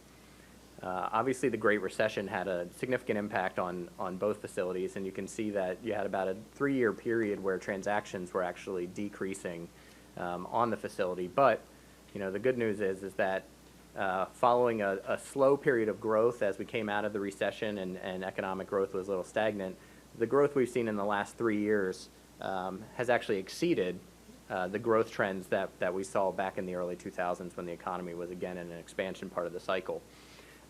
We're still a little bit below the overall peak for the entire facility as far as overall transactions, but we are certainly trending in that direction, and within the next year or two, you're looking at all-time highs for transactions on the Foothill Eastern. Similarly with revenue, you can see revenue growth during the 2000s again was an upward trend. There was actually a dip during the recession. The Foothill Eastern was impacted less than a lot of other toll facilities we've seen throughout the country during the recession. And you can see you've rebounded quite nicely, where revenue generation on the facility is at an all-time high, and we have seen increasing revenues basically at a much faster pace coming out of the recession. So you have about 8 consecutive years of revenue growth on the Foothill Eastern. Looking at the same trends on the San Joaquin, again, expansion during the early 2000s. The San Joaquin definitely took a very significant hit during the recession. You can see transactions dropped all the way from 2.75 million down to almost 2 million. So you did see a very significant reduction in transactions during that recessionary period. And following the same trends of the Foothill Eastern, you had 2 to 3 years of very stagnant growth as the economy kind of stalled, but you can see that, again, over the last 3 to 4 years, you've really had some extensive transactional growth. And in fact, you've set all-time highs for transactions on the San Joaquin in the last year. And then lastly, San Joaquin revenue, again, growing during the expansion. You know, actually flat during the recession. We had that transactional loss, but we were able to keep revenues consistent due to some of the toll increases that were implemented. But again, you can see coming out of that recession, we have seen some very strong revenue growth on the San Joaquin as well. So looking at fiscal year 17 performance, so we analyzed basically from July through December of each year and compare it to transactions by payment type and by time of day, by plaza for both systems. Looking at the Foothill Eastern, so overall transactions are up about 5%, and overall revenue is up 8%. And what's interesting is you see that your peak transactions are only slightly up, But your off-peak and your weekend trips are up substantially. So you got about 7% growth on off-peak and weekend transactions. This is actually a sign that you're really starting to get some very healthy economic growth, because a lot of that off-peak and weekend trip making those are discretionary trips. So those are trips that, it's really a sign that people are feeling like their disposable wealth is higher. They have the ability to, pay for these transaction trips when travel time savings may not be as important. And also, it's a sign that, the regional freeway network is starting to see a little more congestion in those periods as well. Similar trends on the San Joaquin. Overall transactions are up 4%, revenue is up 7%. Here you still have a little bit larger peak period growth, so the peak transactions are up 2%. And again, your off-peak and weekend transactions also are up a good amount again, overall, giving you the sense of a healthy economy combined with a congested freeway system. So a little bit about how we do our traffic and revenue analysis. We actually look at how you build an optimal traffic and revenue curve. And so you start with just looking at traffic. So this graph shows toll rates along the x-axis, and what we plotted here is traffic's response as you raise toll rates. So basically, as toll rates increase, traffic declines. And the rate of that decline is what we call toll elasticity. And depending on where you are, you'll see different levels of decline. So at low toll rates, 25 to 50 cents, you might see a decline of traffic of 10%. But with each of those points also comes a revenue curve.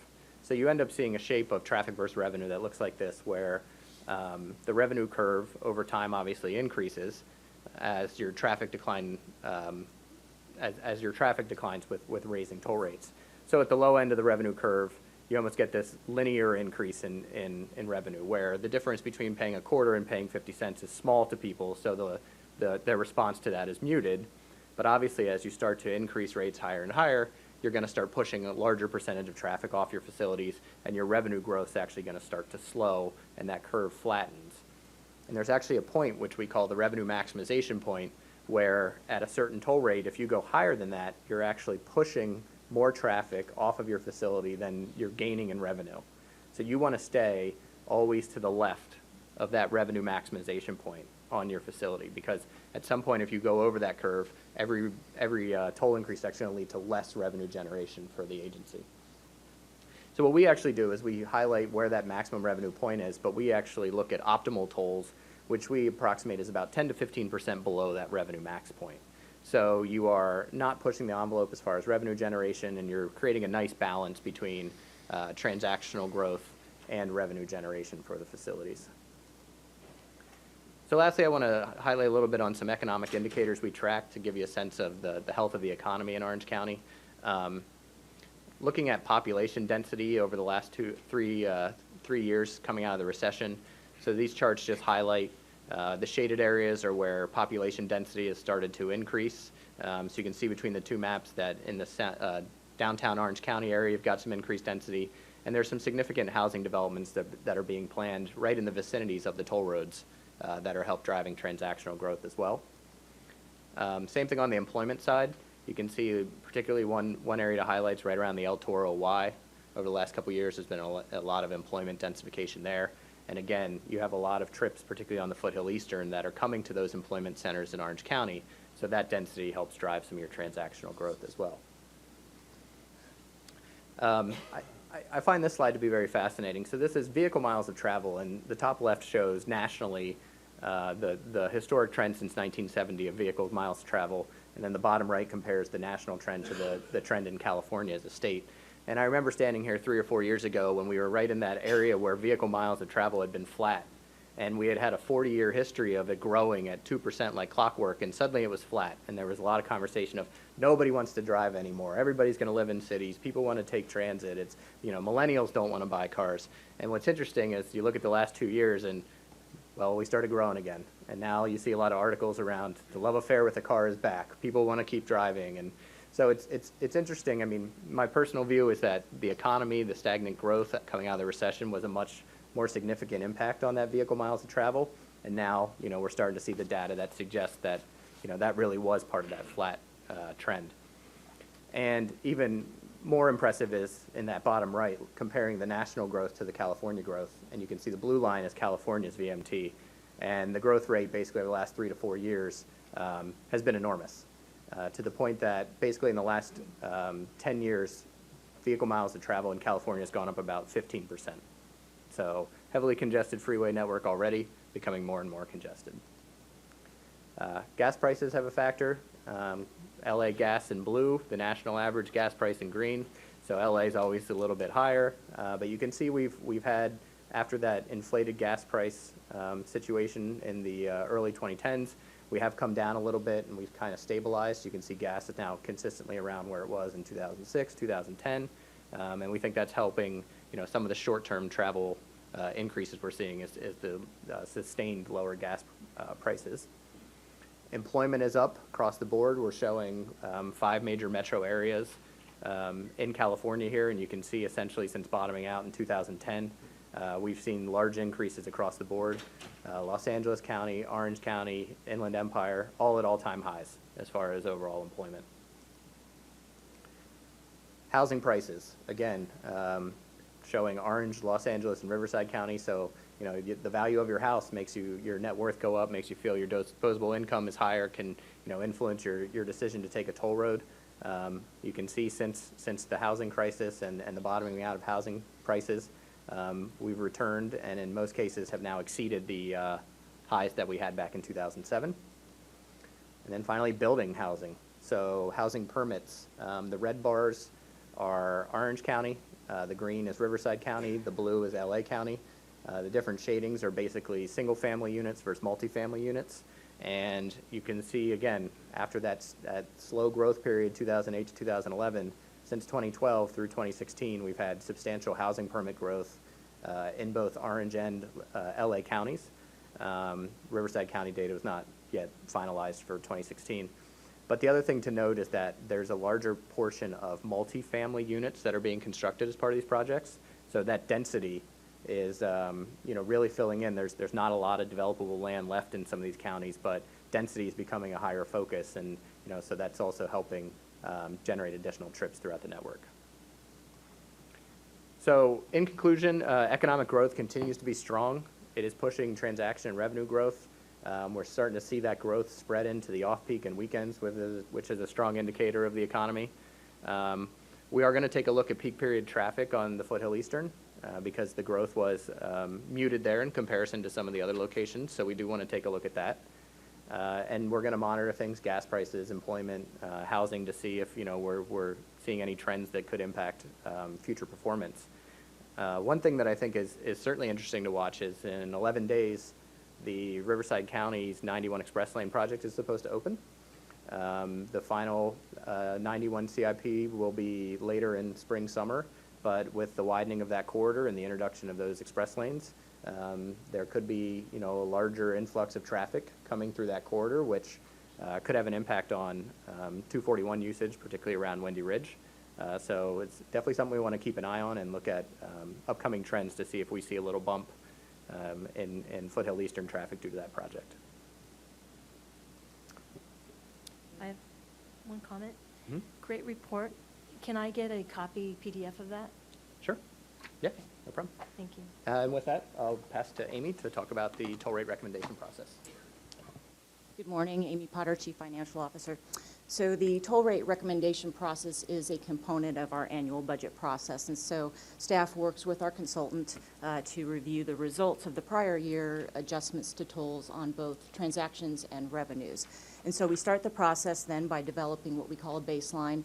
So we take our existing toll rates for the current year, and then we take the traffic consultant's growth projection on that, and then we use that as a way to measure the effect of any proposed rate changes. So then we come up and we present toll rate scenarios.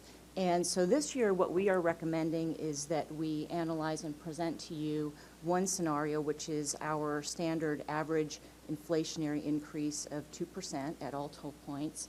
And just to give you some context, for fiscal year 17, that ranged between 1 cent and 14 cents, with the majority of those increases ranging between 1 cent and 6 cents. And the reason that we are recommending analyzing this one scenario is, for one reason, what Steve just mentioned is the RCTC opening. That could have an effect on our traffic, and so, wanting to keep things consistent and then being able to measure the impacts of that. As well as there have been some other construction projects in the area. The 133.5 is an example of that, and so there could be some impacts there. We've also had some unusual seasonal weather effects this year. Rain does affect the traffic on the roads, as well as just consideration too of the 241 northbound to eastbound 91 customers, and us looking towards improving that backup with our 241-91 project. Also, we'll continue to review the results of our ongoing congestion studies. So as part of this process, or the basis for our toll rate recommendations, we take into consideration a number of factors. We look at, as I mentioned, at the results of the prior year increases, and then as Steve went through, the toll elasticity, so the effect on both the transactions and the revenue. And then also the assumptions that are included in our bond documents, and so that's the average annual inflationary toll adjustments.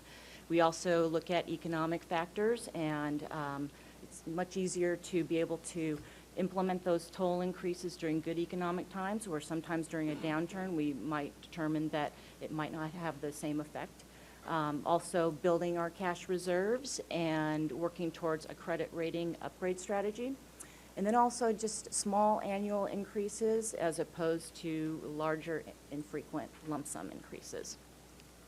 And so for the next steps, we will continue our analysis, and then we will present these results to you at the budget workshop on April 19th.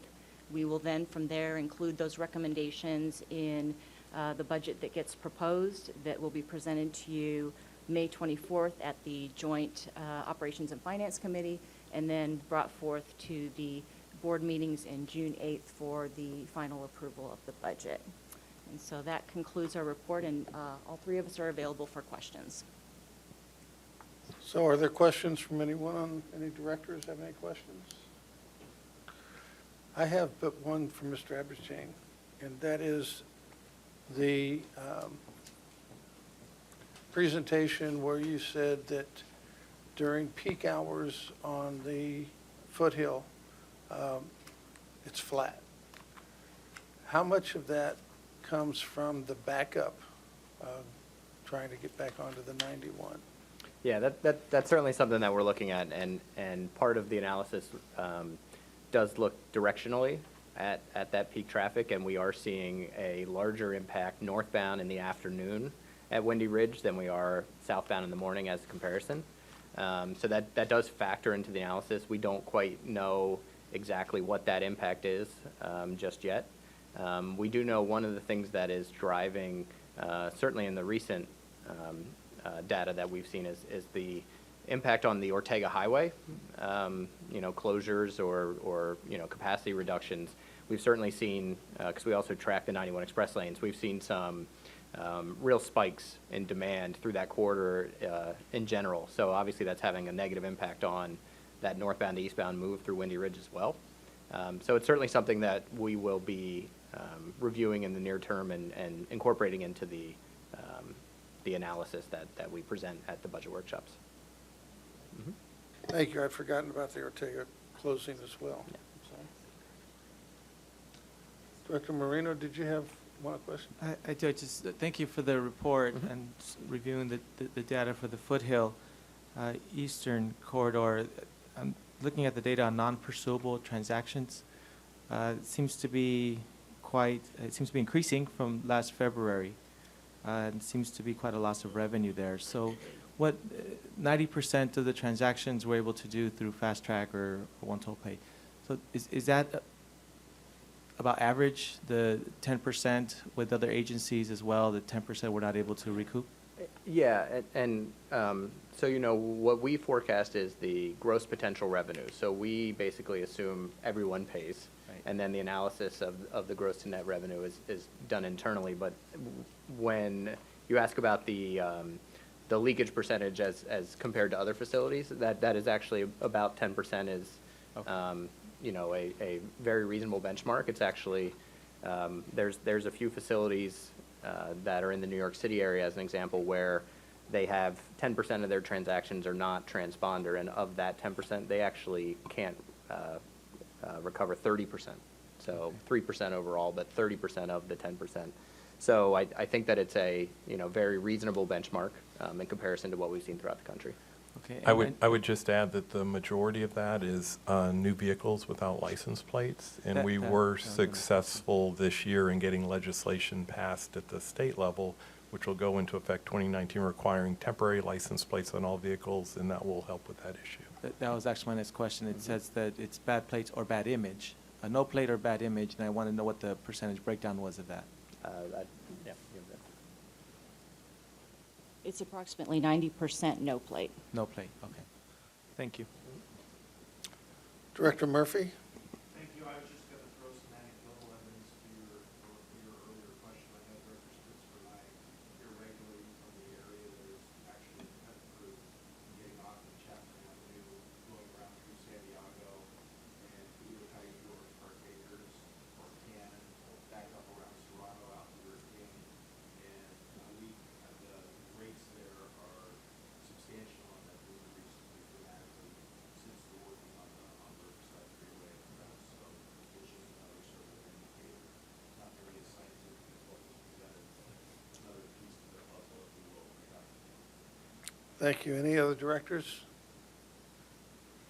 Very good. Thank you for your presentation. And we go now to the Chief Executive Officer's report. Thank you, Mr. Chair. So I feel a lot of the information on traffic and revenue was covered in that presentation, but I do have some things to add about our February 2016 numbers. For San Joaquin Hills, transactions were down 4.1% and revenues were down 1.9%. And I hate to throw water on it like that, but that's really what happened. It's primarily, and then for Foothill Eastern, transactions were up 1.5%, revenues were up 4.2%. So a couple of things that I would just note about that month, year over year. For example, last year was leap year, so there were actually 29 days in February, so we had one less day. We also had one less weekday, which has a bigger impact on our traffic than weekends, of course. The weather was the most significant effect. Foothill Eastern showed a positive, and we think they had the same weather impacts, but the Ortega closing increased traffic on the 241, so that sort of overcame some of the weather issues during the month. But if we look at some of the individual days during February, if we look at Tuesday, Wednesday, Thursday, the Valentine's Day, then the 15th and the 16th, Foothill Eastern and our combined traffic hit an all-time high for the system on Tuesday, February 14th. On Wednesday, the 15th, again, Foothill East, what's that?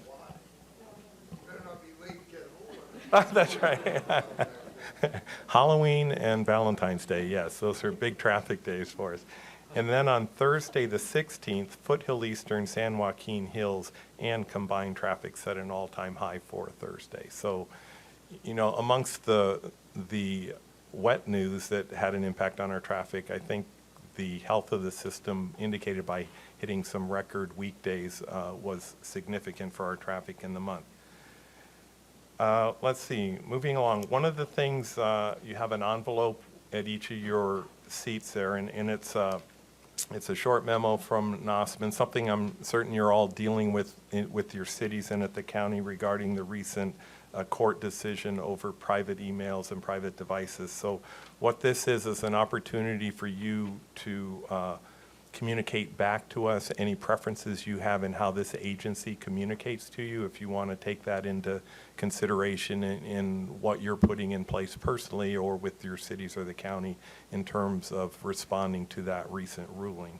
And if you have any questions, contact us or contact our general counsel. We're certainly available to help you with any questions you have on that.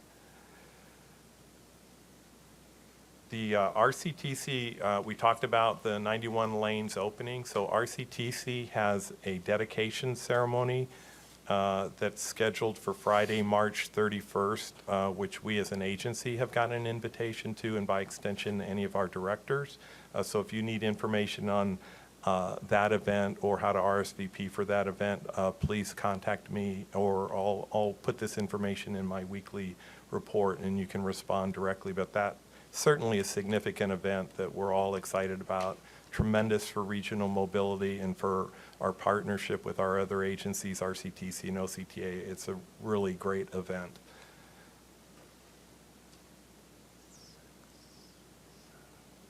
So also at each of your places is an updated committee roster. So the chairs have worked through the requests that were provided in terms of people wanting to serve on additional committees. So the updated committee roster is at each of your places there.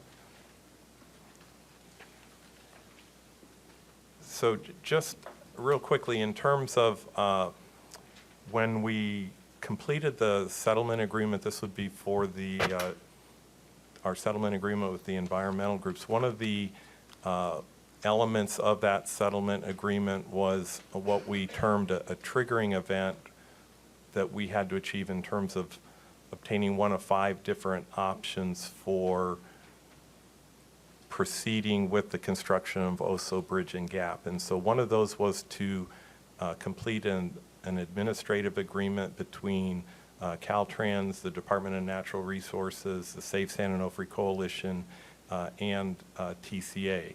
So we have completed that.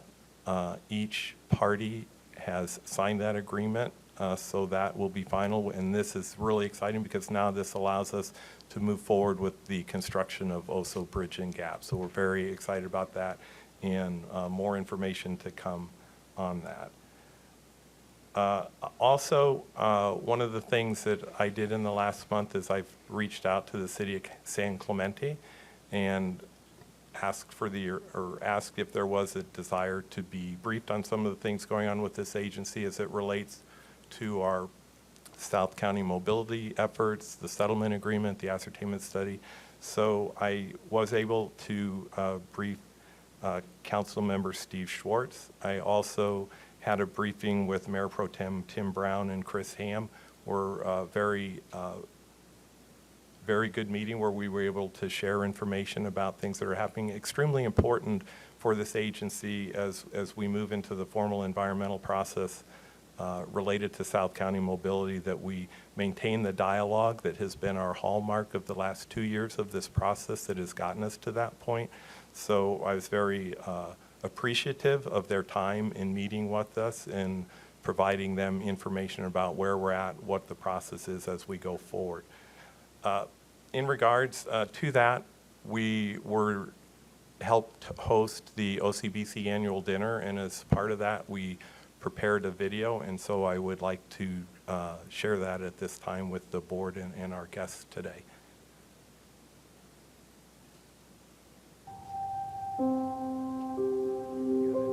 We call Orange County God's country because it's such a beautiful place to live.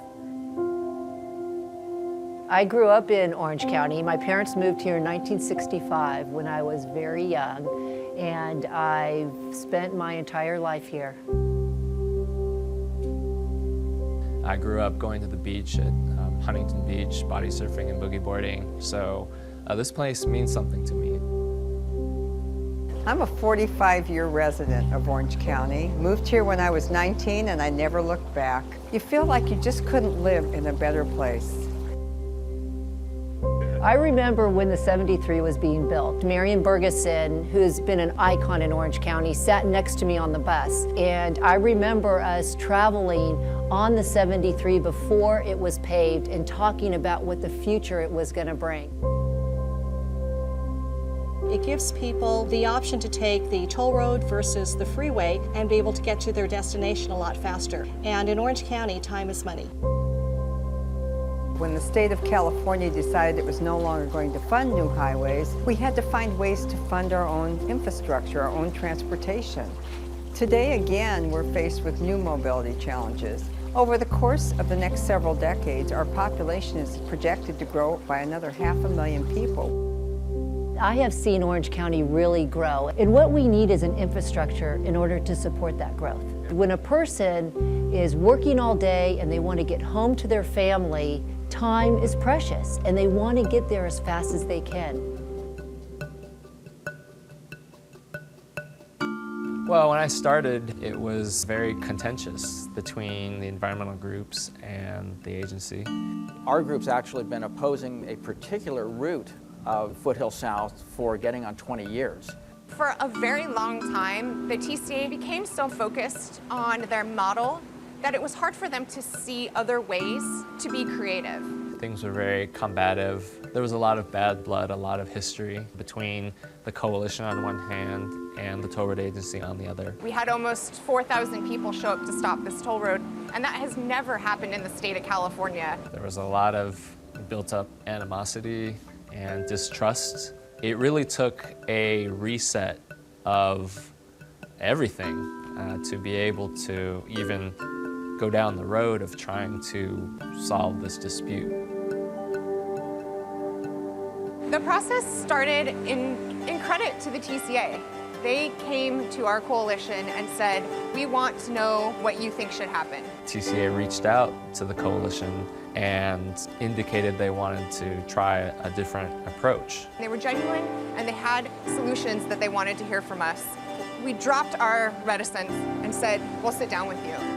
By bringing people together, we're able to find more creative ideas. And that's what the TCA has been able to do. I've seen their thinking shift to thinking creative. Number one, they listened to us and we listened to them. We saw it coincident with Mike Cramen becoming executive director.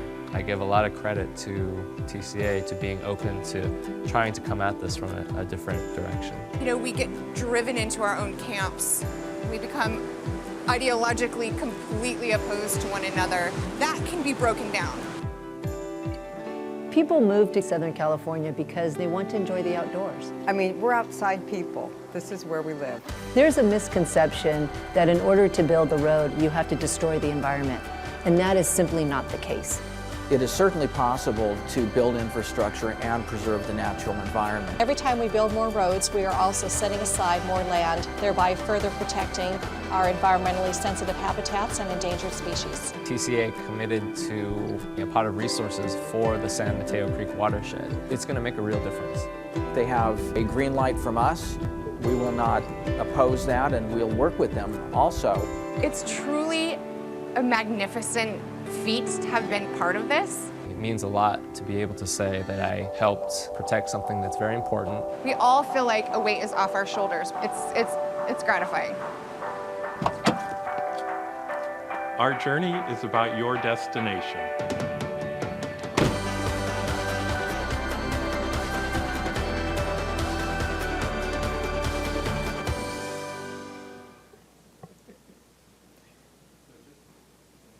So just an observation, I hope you enjoyed that. Just an observation, this is the first board meeting in my time at TCA where Surfrider hasn't been here filming us. Maybe they were busy today. That concludes my report. Thank you, Mr. Chair. Thank you. I would like to know why you drive a Pius, but never mind. Any directors have anything they'd want to discuss at this point? Director I Ward? do. Piggybacking on what Director Cramen said, he met last week with my Mayor Pro Tem Tim Brown, and he introduced a new alignment alternative that's now being called number 17 that was not introduced to me or anyone on this board. I understand that this process is fluid, and that's what I wanted to state today, that this is a fluid process. Staff is adding alignments and alternatives to the scoping that they're going to be doing to begin an environmental process on any future alignment. I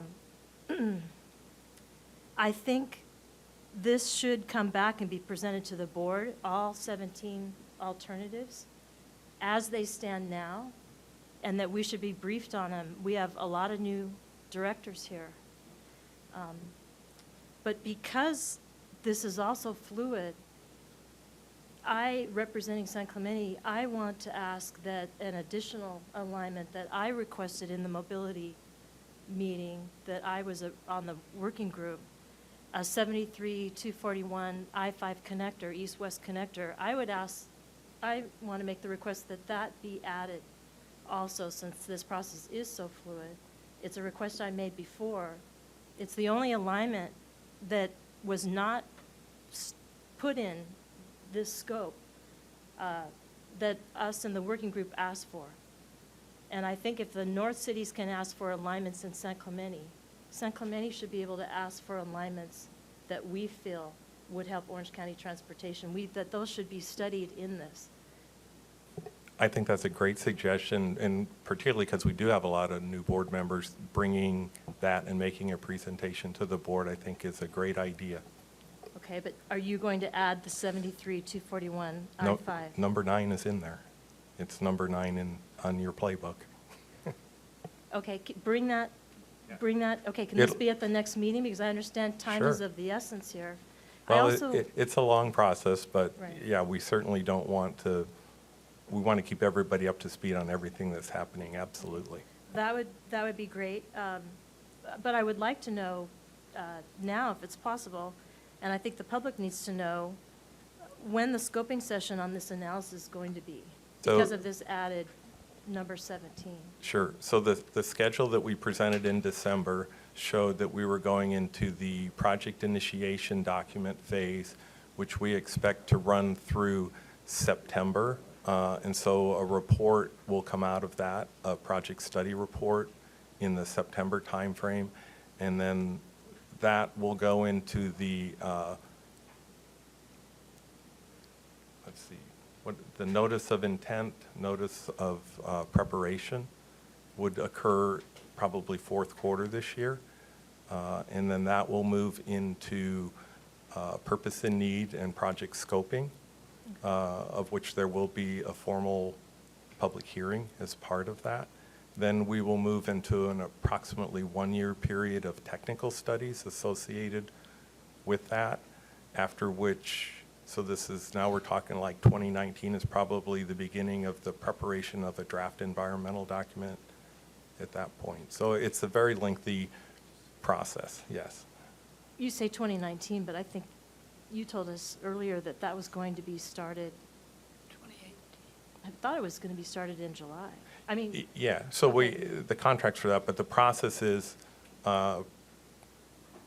project initiation document, so I'm thinking September is the finish of that.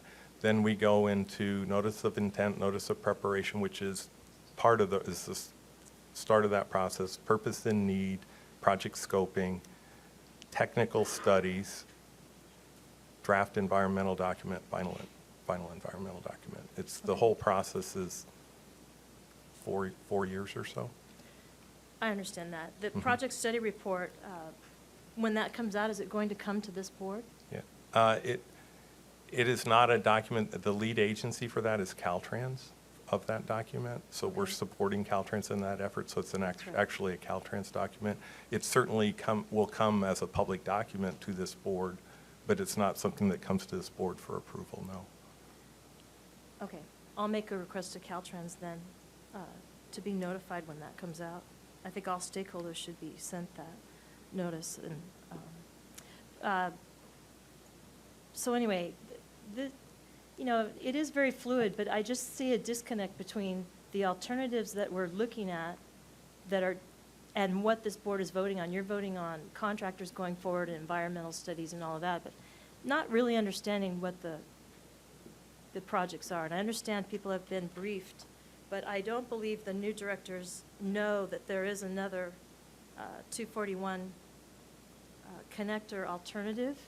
And if you're not familiar with OCTA and what they've done in the last 10 years, you wouldn't know that. So I request that come back with the other alternatives. But it would need, I would think in the timeline, it would need to be the next meeting. And I think I already committed to doing that. Okay, thank you. That's it.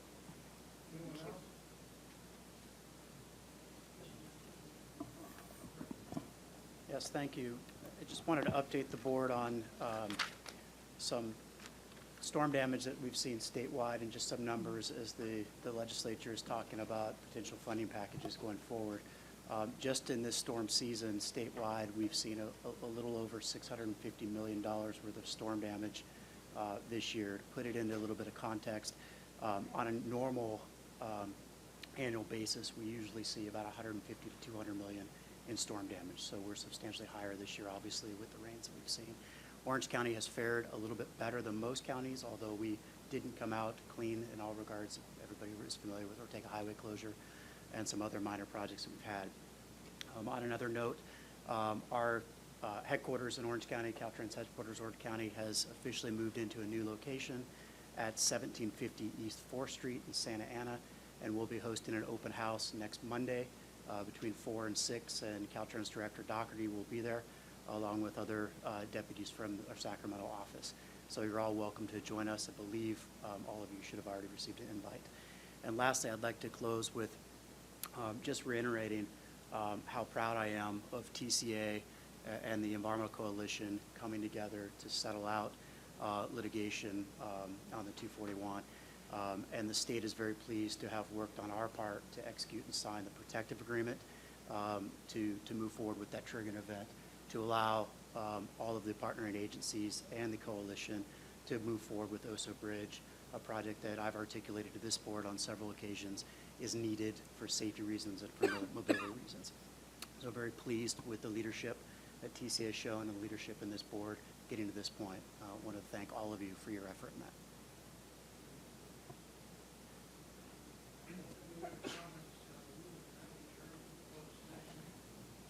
Yes, Mr. Chair. We will be convening in closed session for the purpose of conferring with legal counsel regarding anticipated litigation under Government Code 54956.9, subdivisions A and D2. One matter, we do not anticipate reportable action. So we are now back in session. Mr. Attorney, do we have anything to report out from closed session? We do not, Mr. Chair. Thank you. Next meeting is the 13th of next month. We are adjourned.